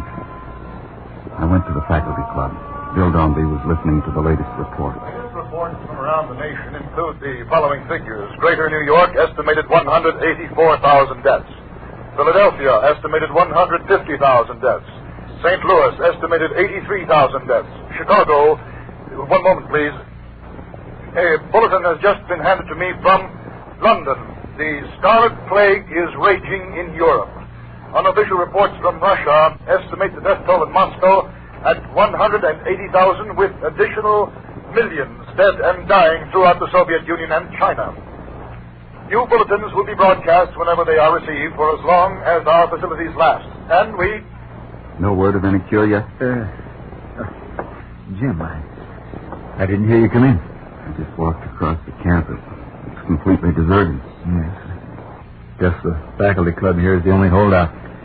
And at that, there are only four. Four? Counting you, Myra Blake of Graphic Arts. She went over to her room to pack some keepsakes. She'll be back. Dr. Barnes is out in the kitchen trying to rustle up something to drink. Bill, that girl who died in my class a while ago, 1 minute she was all right, and a minute later she was dead. Well, it's fast. That's one thing. Can you get it from contact? I lifted her head. I put some books on her. Nobody knows how you get it. I don't suppose contact matters much. It couldn't be all contact. Not millions of cases in less than 48 hours. Well, why can't they find a cure? They've had 2 days now. What are they all doing? Dying, Jim, like everybody else. Dombey, Smith. Oh, Dr. Barnes? Here. Maybe this will help. Scotch. Why not? The whole case of it out there. I think it might be a good idea to keep that radio on.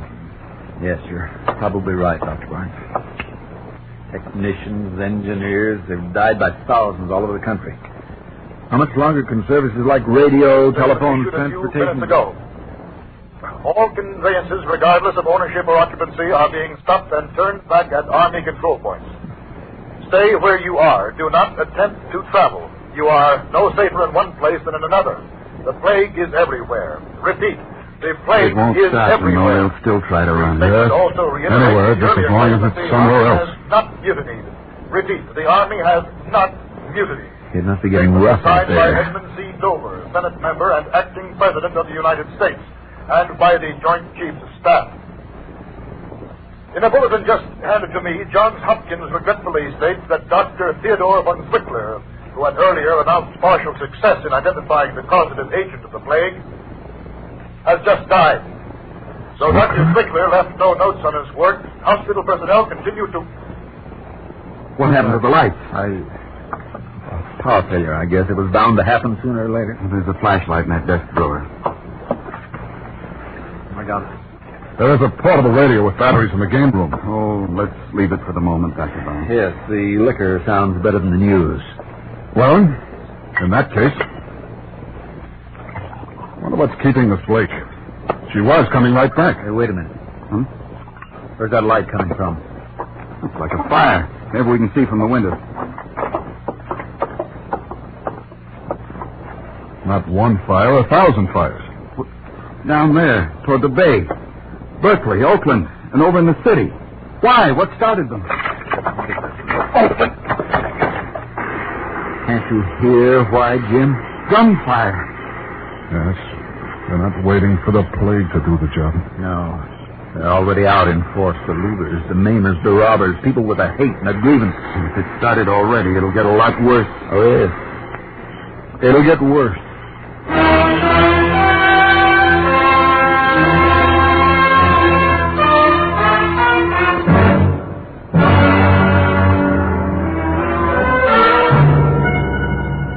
You are listening to The Scarlet Plague, tonight's presentation on Escape. Sunday afternoon, CBS Radio will bring you another of its successful on-the-scene reports gathered by its feature project team. This time, we'll take you to the United States wide-open back door, the Mexican border, the crossing point for 2 million illegal entrants last year alone. We call this report the Wetbacks, because that's what so many of these illegal entrants are called as they swim the Rio Grande into the United States. Hear the Wetbacks, Sunday on most of these same stations. And now, Escape, and the second act of The Scarlet Plague.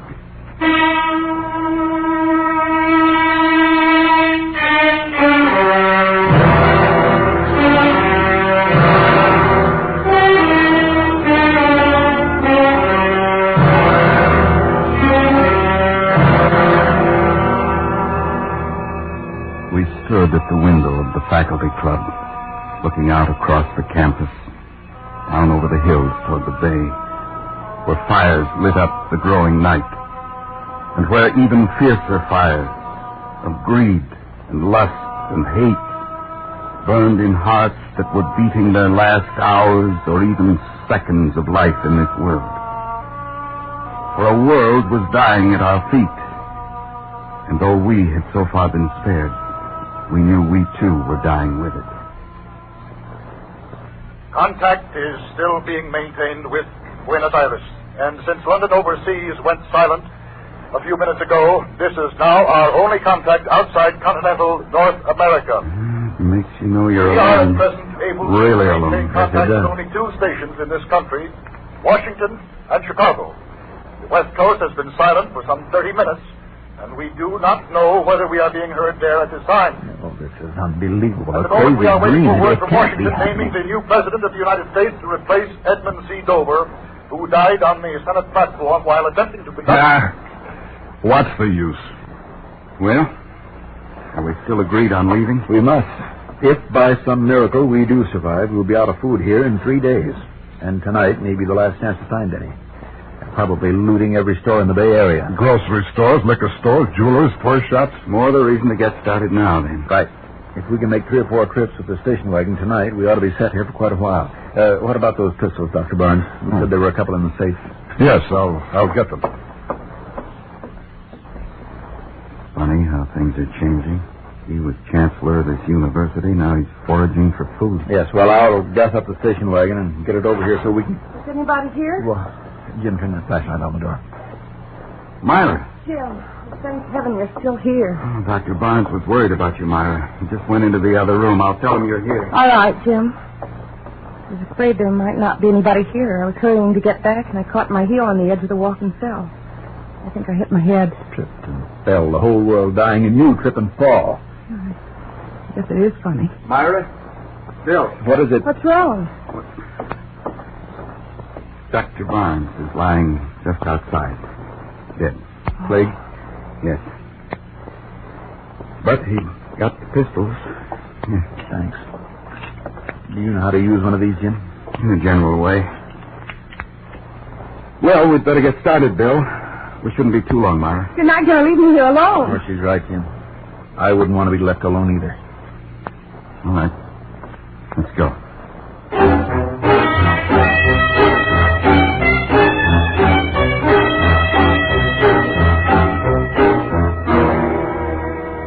We tried the Oakland docks first, the big food warehouses along the railroad tracks. It was a dead end. From a mile away, we could see the blaze towering into the night sky. The whole dock area was in flames. We swung the station wagon back onto the ramp and headed across the Bay Bridge toward the city itself, fighting our way in and out of the jumbled traffic and the terrified crowds on foot, turning and twisting among the dead and dying. You've got to go back, Bill. This is getting worse every block. Yeah, I know. Trying to get a chance to turn around. There's an alley there by the hotel. Maybe you can edge in there. We'll try anyway. Look out, Bill! Hey, watch who you're stumbling in, too. Sorry? I ain't taking a pushing around from nobody. Not anymore, you understand? I told you That's on account of what I got. You take a look at a 45, wise guy. Careful, Bill. He's drunk. Look close, and you can see the bullet coming out. Watch that. I bet he saw it all right. I bet he got a real good look at it. He's crazy, Myra. Come on, hurry. We've got to get out of here. What about the other man? We'll leave the car. Come on, out this side. This way, Myra. The hotel entrance. Out of the way. One side. Left the door. All right, come on.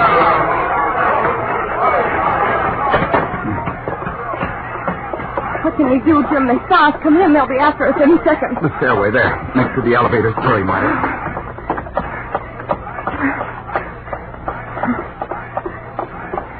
Maybe we can find a room, someplace to hide in case they come up the stairs. Try that one, Jim. All right. Hey, look! They got more guests. Sorry. Go on in and live. That's what all of us are doing. Living while we're dying. Party. Go on in. We got plenty to eat, plenty to drink. 50 pounds of diamonds, tons of money, lots of women, and not a worry in the world. Come on, Myra, let's go. Go ahead. Come on, let me open another bottle. Jim, where can we go? Well, the hotel's about 12 or 14 stories high. The elevators aren't working. I doubt if anybody'd bother us on one of the top floors. They wouldn't have any reason to climb up there. You want to try it? All right, Jim. Let's go.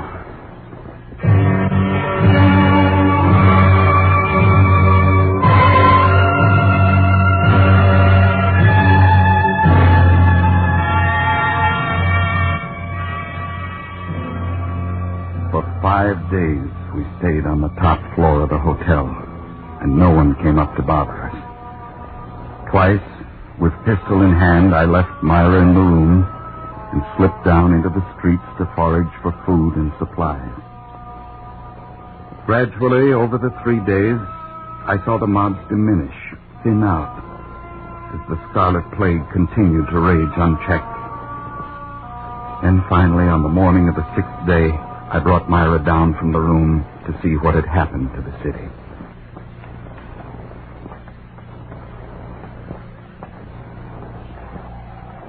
There's not a person in sight, Jim. No one but us. Not another living soul as far as you can see. Listen. There's not a sound. A dead world. There must be others, Jim. Not just us. They're hiding. We'll take a car and drive and look for them. There must be others.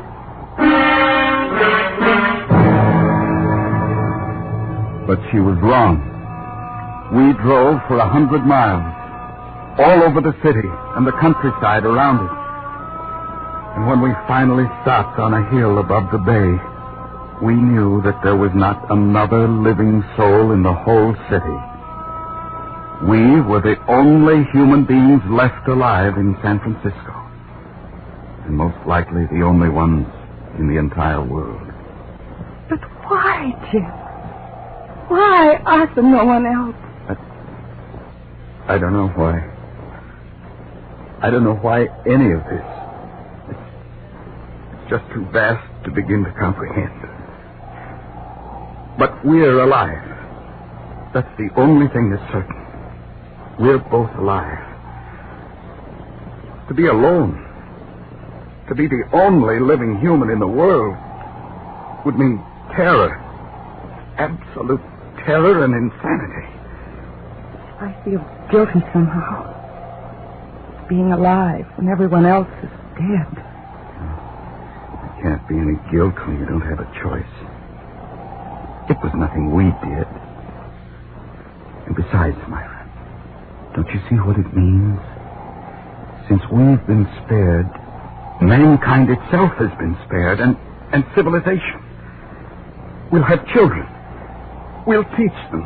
See that they remember and pass on the greatness of the past. Yes. Oh, yes. Together. Together we can do it. We can give mankind another chance. You and I, Myra. We can keep it from being lost forever. Together, everything's different. There's a new hope, something to live for and work for. And we... What's wrong, Jim? Myra. What? Your face. It's turning scarlet.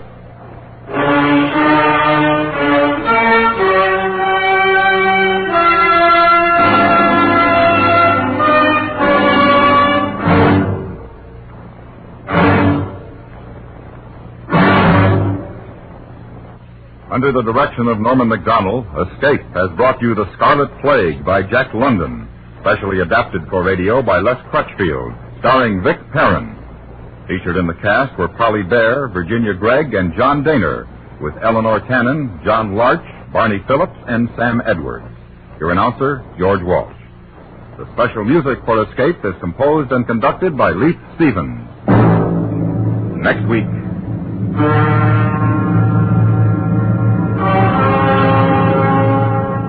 You are standing in the bedroom of an English inn. The sound of revelry coming faintly up the stairs. While in the shadows across the room from you, the gun in his hand already aimed at you, is an enemy agent whose success depends upon your death. So listen next week when Escape brings you Ben Wright's story, Affair at Mandrake.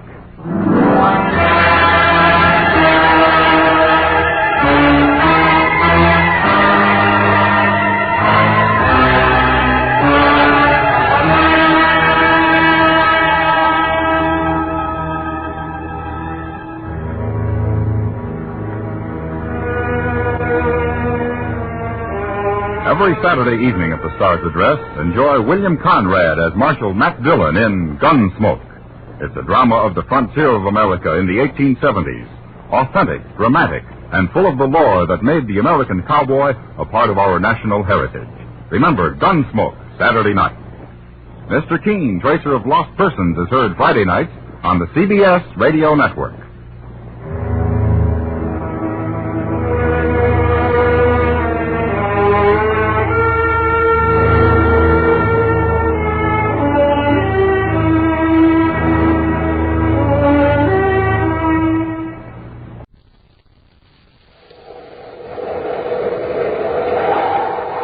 Instant Ralston and Regular Ralston, the hot whole wheat cereals in the red and white checkerboard packages present Space Patrol! High adventure in the wild, vast reaches of space. Visions of daring in the name of interplanetary justice. Travel into the future with Buzz Corey, Commander-in-Chief of the Space Patrol! In today's transcribed Space Patrol adventure, Commander Corey, at the controls of the Terra 5, pilots the ship close to a strange, disc-shaped object floating above the planet Venus. Cadet Happy is on the disc in a spacesuit, reporting to the commander by spaceophone. Can you make anything out of those instruments and controls, Happy? No, sir, they're nothing like you'd find in a spaceship or artificial satellite. And besides, they're not even connected. The disc seems to be defying gravity. Don't touch anything, Hap. These wires are just hanging loose. Looks like they've been yanked away from the... Hey, Commander, what's wrong? The disc is falling toward Venus.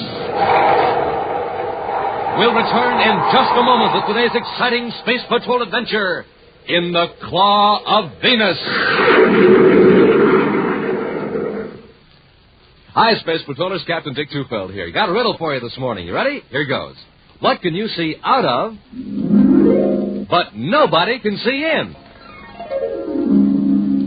The answer? Easy.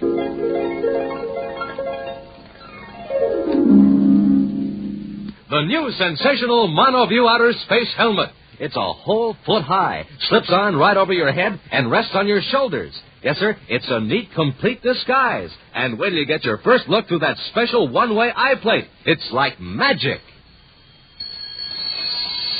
You're whisked right out of this world into a strange, purple, glowing planet.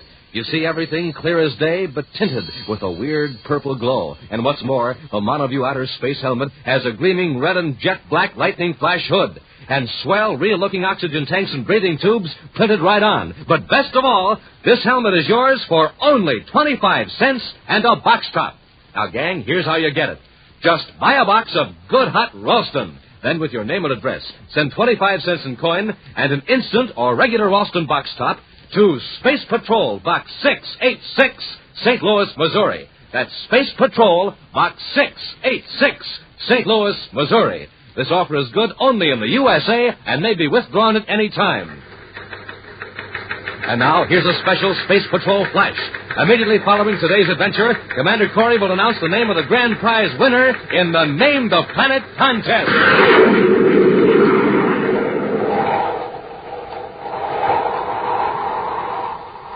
And now, today's Space Patrol adventure in the Claw of Venus.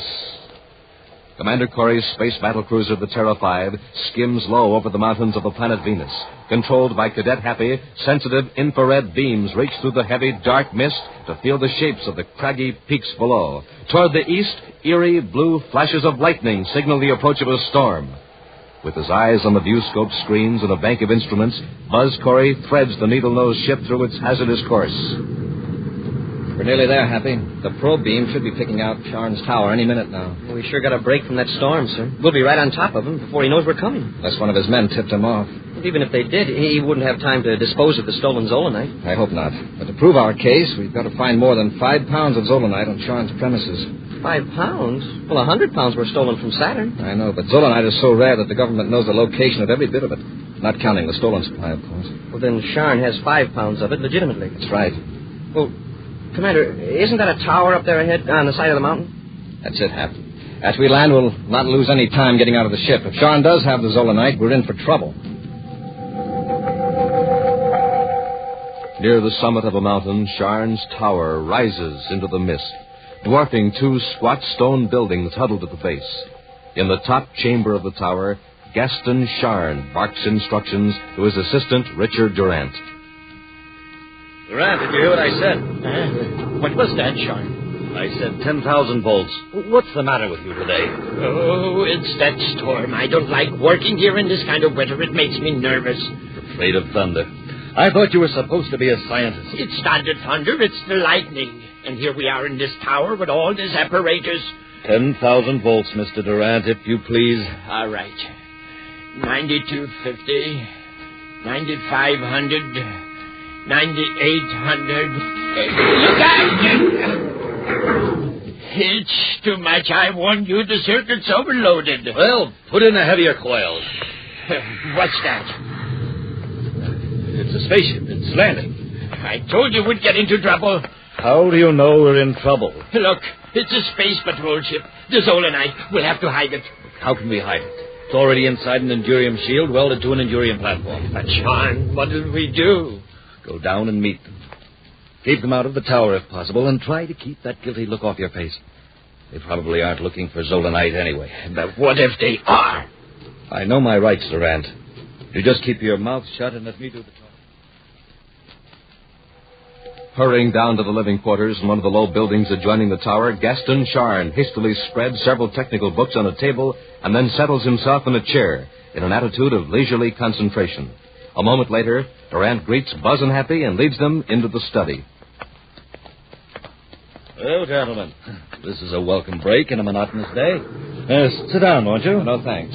Your name is Sharn, isn't it? Yes. And you must be Commander Corey by your insignia. Yes. I'll get right to the point, Sharn. I have a warrant from the Venus Justice Department authorizing a complete search of your premises. I'm afraid I don't understand, Commander. A search? What for? Sharn, 100 pounds of zolanite was stolen from the government freight depot at Saturn City. 100 pounds? Well, I didn't know there was that much zolanite in the universe. How much do you have here? Oh, about 5 pounds. Happy, hand me the zolanite detector. Yes, sir. Here you are. Now, let's see what we can pick up.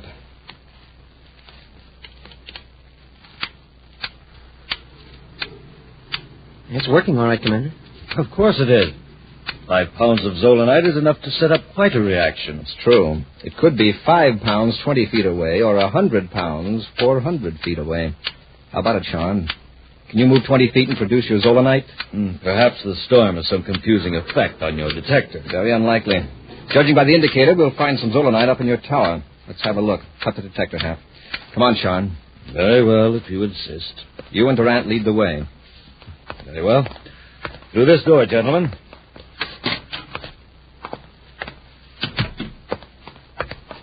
This corridor leads to the tower. Look out!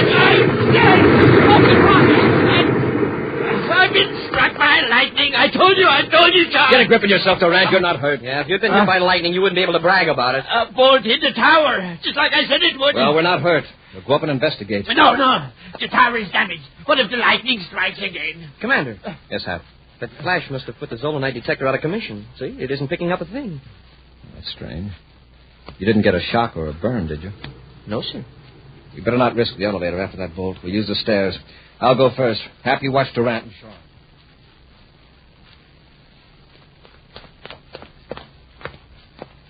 The lab is right through that door, Commander. Smoke and rockets. What happened to the roof? A bolt of lightning blasted out the whole top of the tower. Yeah, and it wrecked the floor, too. Yeah, it's lucky it didn't collapse. I don't understand it. What do you mean, Durant? That huge endurium platform, it's disintegrated, vanished, just like it never existed. The walls are seared, but there's hardly any trace of molten metal. Strange. Happy, try that detector again. Yes, sir. It's working, sir, but it's sure a low reading. It's probably picking up this small fragment of zolanite. Yes, that's zolanite, all right. Which proves that your detector is working, and in turn proves that I do not have the stolen 100 pounds of this stuff. Yeah, it looks like the lightning destroyed all our evidence, Commander. And in that case, I should appreciate it if you gentlemen would leave, so I may silently contemplate my tragic loss. All right, Sean. There's nothing I can do now but watch your step. Next time it'll take more than a bolt of lightning to save you. Come on, Returning to their ship, Buzz and Happy head back to Venus City. Doggone it, sir. That storm couldn't have done Sharn a bigger favor if it had it made to order. Base Control, Venus City calling all spaceborne traffic using approach lane 3, level 7. Emergency warning. An unidentified object has been reported hovering at a distance of 17 DUs over Venus. Ships approaching in lane 3, level 7, use caution. This disc-shaped object last reported hovering over the following position. Get this, Happy. Yes, sir. Latitude 15 degrees, 23 minutes north.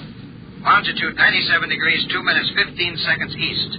Altitude 17 DUs. Space Control, Venus City out. I wonder what it is, Commander. Whatever it is, it should be removed. Have you checked its location on the chart, Hap? I'll have it in a second, sir. It's just about here. That's right near us. Yes, sir. Turn on the space phone, Hap. Right. Commander Corey aboard Terra 5, calling Space Control, Venus City. Commander Corey to Space Control, Venus City. Space Control, Venus City, go ahead, Commander. I'm checking on your report of this unidentified object. What's being done to remove it from the space lane? Nothing as yet, Commander. Colonel Yeager is waiting for a report from Space Platform Observatory number 2. They're trying to identify the object. You said it was disc-shaped. How big is it? About 20 feet in diameter and quite thin and flat. There's no sign of rocket power or any other force. It's been over that same position on Venus for more than an hour. It just seems to hang there. That's all the information I have, sir. All right, Space Control. Inform Colonel Yeager that I'm going to investigate this object. Corey out. All right, Hap, we'll have a close look at this thing. Get your spacesuit on in case we have to attach a line and tow it out of the space lane.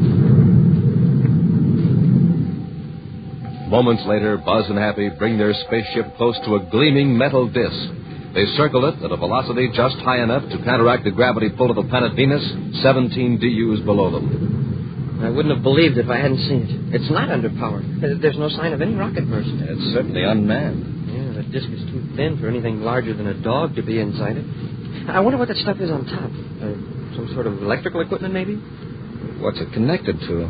See those cables dangling? Commander, since I've got my spacesuit on, why can't I board that disk and examine it?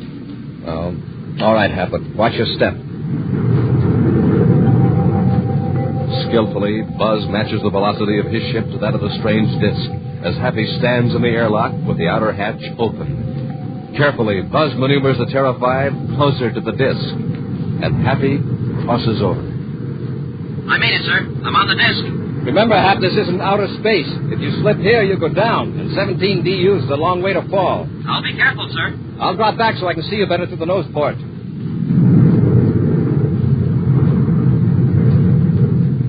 Can you make anything out of it, Hap? Not yet. But somehow I get the feeling that this whole object is part of something else. What makes you think that? Well, the bolts and brackets on the disc. It looks like it had been fastened to something and pulled loose. And these controls. They're nothing like anything you'd find in a spaceship or artificial satellite. And besides, they're not even connected. Well, don't touch them, Hap. Never can tell. These wires are just hanging loose. It looks like they've been yanked away from... Hey, Commander, what's wrong with the ship? You're moving away. It isn't the ship, it's you. The disc is falling toward Venus. We'll return to Space Patrol in just a moment.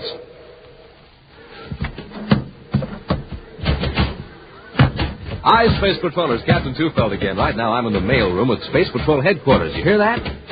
That's our stamping machine pounding away like mad. Just listen to those packages going down that mail chute. Man, oh man, it seems like just about every space patroller in the universe wants one of those terrific Monoview outer space helmets. There are hundreds, no, thousands of orders coming in.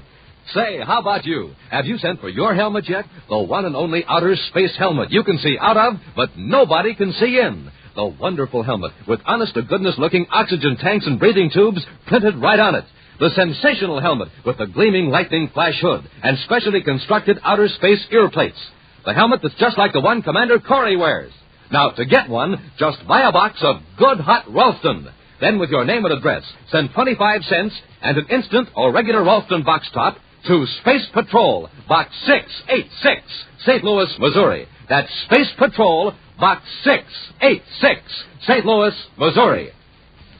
Now, Space Patrollers, if you've already sent away for your Monoview outer space helmet, you may have to wait a few extra days. You see, we've been getting so many orders, the Space Patrol mailroom is swamped and working overtime to get them out. So you better hurry now, because this offer soon ends. Send for yours today. And remember, stand by, Space Patrollers, for the name of the grand prize winner in the Name the Planet contest in just a few minutes.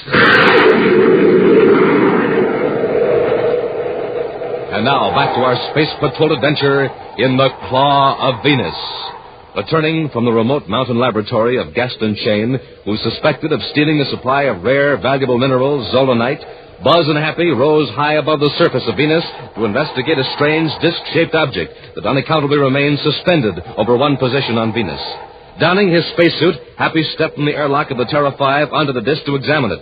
He touched a dangling piece of wire. There was a flash, and the disc sharply responded to gravity, falling toward Venus, carrying Happy with it. As Commander Corey hastily maneuvers the spaceship, Happy drops away with rapidly increasing velocity. Happy, can you hear me? Yes, Commander. I'm going to try to get you off that disc before you fall into the Venus atmosphere.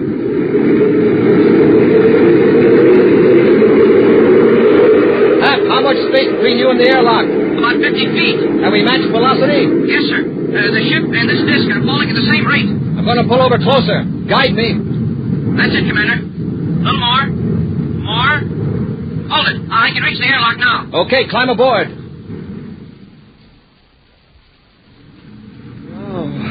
We're going to have to pull out of this trajectory, and I'm going to try to take the disc with us. Apply magnetic holding field. Yes, sir. It's in the field, sir. We've got it. Hope we can hold it on a sharp pull-out. It's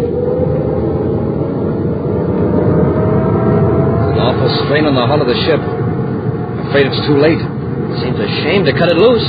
Check the infrared viewscope, Hap, to see where the disc will land if it continues this trajectory. Yes, sir. It'll land in the Venus Sea, or along the coast, somewhere in the Gartoga Mountains. Commander, what's that? I just turned on the zolanite detector. Something must be wrong. There's no zolanite around...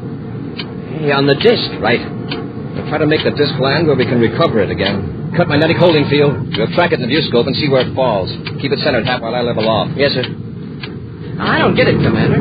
Zolanite out here on that disc. Well, how did it get there? Remember that hole in the roof of Sharn's tower? Yeah, the lightning. Wouldn't you say that hole was the same size and shape as the disc? Why, yes. Then that disc was in Sharn's tower. It's the Endurian platform Durant said was disintegrated. Oh, that's why we didn't see any molten metal. The whole platform shot up through the roof. But, well, what made it stay suspended 17 DUs above Venus? The tremendous voltage in that bolt of lightning produced some peculiar effect on the zolanite. And it nullified gravity. It's the only explanation. It maintained the momentum of Venus's rotation on its axis, but soared upward till it reached a point of equilibrium. A new force. Wow. Think what that'll mean to space travel. Hey, we've got to recover that disc and have some experts check it. Yes, but first I want two particular experts to check it. The men that accidentally discovered this new force. Sharn and Durant? Right. When they see the viewscope microfilm of that disc and learn where the object landed, I think they'll get just a little bit... Several hours later, Sharn and Durant sit watching the Interplanet News telecast. The strange disc-shaped object that has been hovering over Venus has crashed. Turn that up, Durant. Yes, Sharn. The pilot of a space patrol ship sent to investigate the gravity-defying disc reports that the object suddenly descended toward Venus, landing on the coast of the Venus Sea in the Gartoga Mountain region. Because of the difficulty of recovering the object, the Space Patrol will delay further investigation for several days, pending the arrival of a team of experts from Saturn. Now, here is a portion of viewscope microfilm taken from the Space Patrol ship sent to investigate the disc. Look, Durant. You recognize it? It's the Endurium platform from the lab.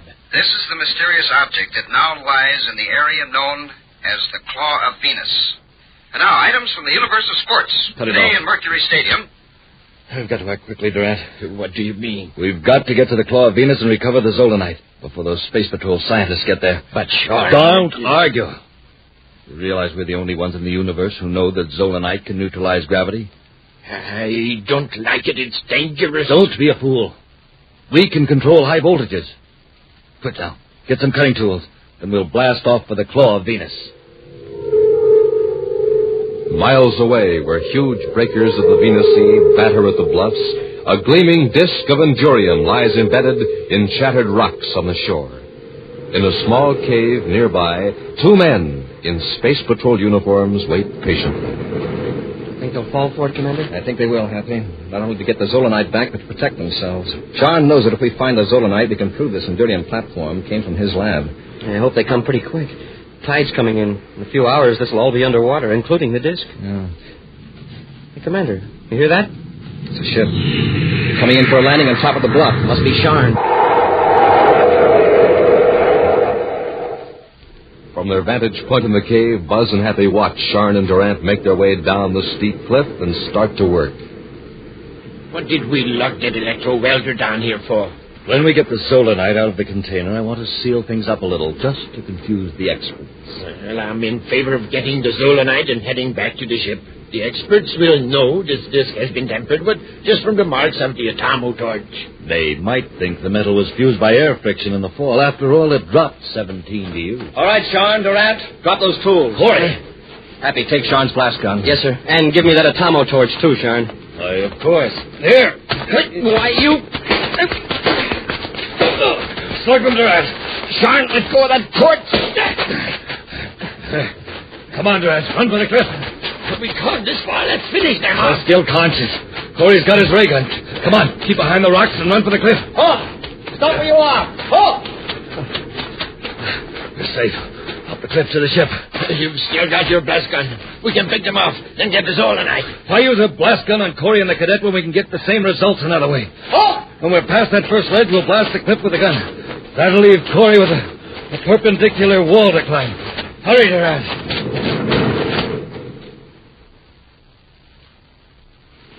Keep after them, Happy. Yes, sir. I'm still dizzy from the crack on the head with that atomo torch. But I bet I can outclimb those two rats any day. Happy, duck. Sharn's aiming his blast gun.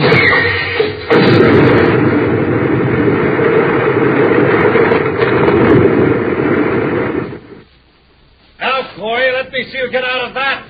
Smoking rockets, Commander. Look what he did. He blasted that overhanging rock. And there's no handhold, no foothold. Just a sheer cliff. And there they go, the rats. Commander, what are we going to do? The tide's coming in. We can't scale the cliff, that's certain. In a few minutes, the waves will be smashing us back against the cliff. We don't have a chance. Wait, I think we do. A long chance, but it's worth a try. Come on, let's get to the disc. To the disc? Yes. Do you remember what you touched up there when the disc started to fall? Well, yes, sir, that broken wire dangling from the panel. I accidentally brushed it against the Endurium. There was a flash, and I felt like I was going down in a fast elevator. Apparently, you discharged electricity that was stored in the Zolanite circuit. A charge that made the Zolanite resist gravity. Now, if we could restore that charge, perhaps the disc would rise again. But, Commander, what can we charge it with? There's an electro-welder Sharn left behind. That generates considerable current. As much as a bolt of lightning? No, but perhaps we don't need that much. Well, it's worth a try. It'll mean taking the electro-welder apart with the atomo torch and rewiring it to the connections in the disc. Let's get to work. swiftly, Buzz and Happy work with the tools. Then, as the surf begins to surge around them, Buzz makes a final connection and they stand in the center of the Endurium disc. All right, Happy. Take it easy. Start the electro-well generator. Very low at first.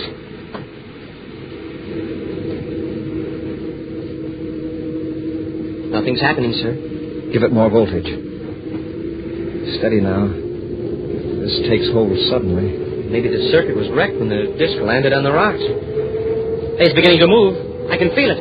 Look, we're rising. Hold it, Happy. Hold it right there. We're a few inches off the ground. I'll get off and give the disc a shove toward the cliff. And we can ride up the face of the cliff and jump off at the top. Hey, that's right. It wouldn't be much good to us if just suspended in empty air. It's hard to move, Hap. Why is that? It's weightless now. As far as Venus gravity is concerned, it's weightless, but it still has its mass and inertia. Now it's moving toward the cliff, sir. The inertia will carry it the rest of the way as we ascend. All right, Happy. Increase the voltage slightly. Here we go, sir. Hold her steady, Hap. We're rising fast enough.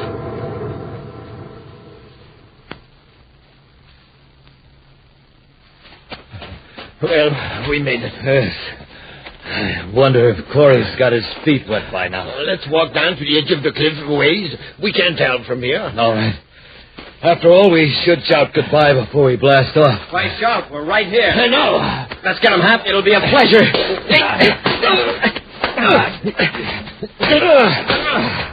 Yeah. I think that'll take care of them. Frankly, I'm sorry it's over so soon. I guess they don't have much fight left after that climb. Oh. How did you get up the cliff? On your gravity disc. You worked the gravity disc? That's right, Shard. The idea came to the commander like a flash of lightning. An action preview of next week's exciting Space Patrol adventure in just a moment. Smoking rockets, I must be getting space happy. I'm seeing double again. Hey, who are you guys anyway? A couple of twin giants from Jupiter or twin space pirates from Pluto? Well, we can see you, Cadet Happy. Yeah, clear as day. Yeah, but I can't see you. I know. Because you've got your Monoview outer space helmets on. Pretty neat, huh? Got oxygen tanks printed right on our helmets and big red lightning flashes on the hood. Pretty keen? You betcha. More than a foot high. Covers up our whole heads. Nobody can tell who we are. Yep, you're real space patrollers, all right. Sure are. But jumpin' Jupiter, who are you anyway? Oh, come on, tell me. I'm Space Patroller Johnny Smith reporting, sir. Space Patroller Johnny Smith here, sir. Well, you guys sure had me fooled, that's for sure. And say, Space Patrollers, how about it? Why don't you send for your own swell new Monoview outer space helmet? You know, you just buy a box of good hot Ralston, then, with your name and address, send 25 cents in coin and the instant or regular Ralston box top to Space Patrol, Box 686, St. Louis 1, Missouri. That's Space Patrol, Box 686, St. Louis 1, Missouri. Get going right away, today. And now, Space Patrollers, here's the big news. In just 2 seconds, Commander Corey will tell you the name of the grand prize winner in the Name the Planet contest. Commander Corey here. The name of the grand prize winner, the space patroller who wins my giant rocket clubhouse with a big motor truck to pull it and $1,500 cash is... Ricky Walker. Ricky Walker of 315 Wagner Street, Washington, Illinois. Congratulations, Ricky. And Space Patrollers, be sure you're listening next week for more exciting news about the winners of the Name the Planet contest. And now, a preview of next week's exciting Space Patrol adventure. At the end of a secret cavern on Saturn's 8th moon, a strange spaceship waits for the precise instant to blast off. Buzz and Happy, helpless at the point of a deadly heat gun, are forced down the cavern toward the ship. Hurry up, both of you. There isn't much time. Listen to us, Zobanek.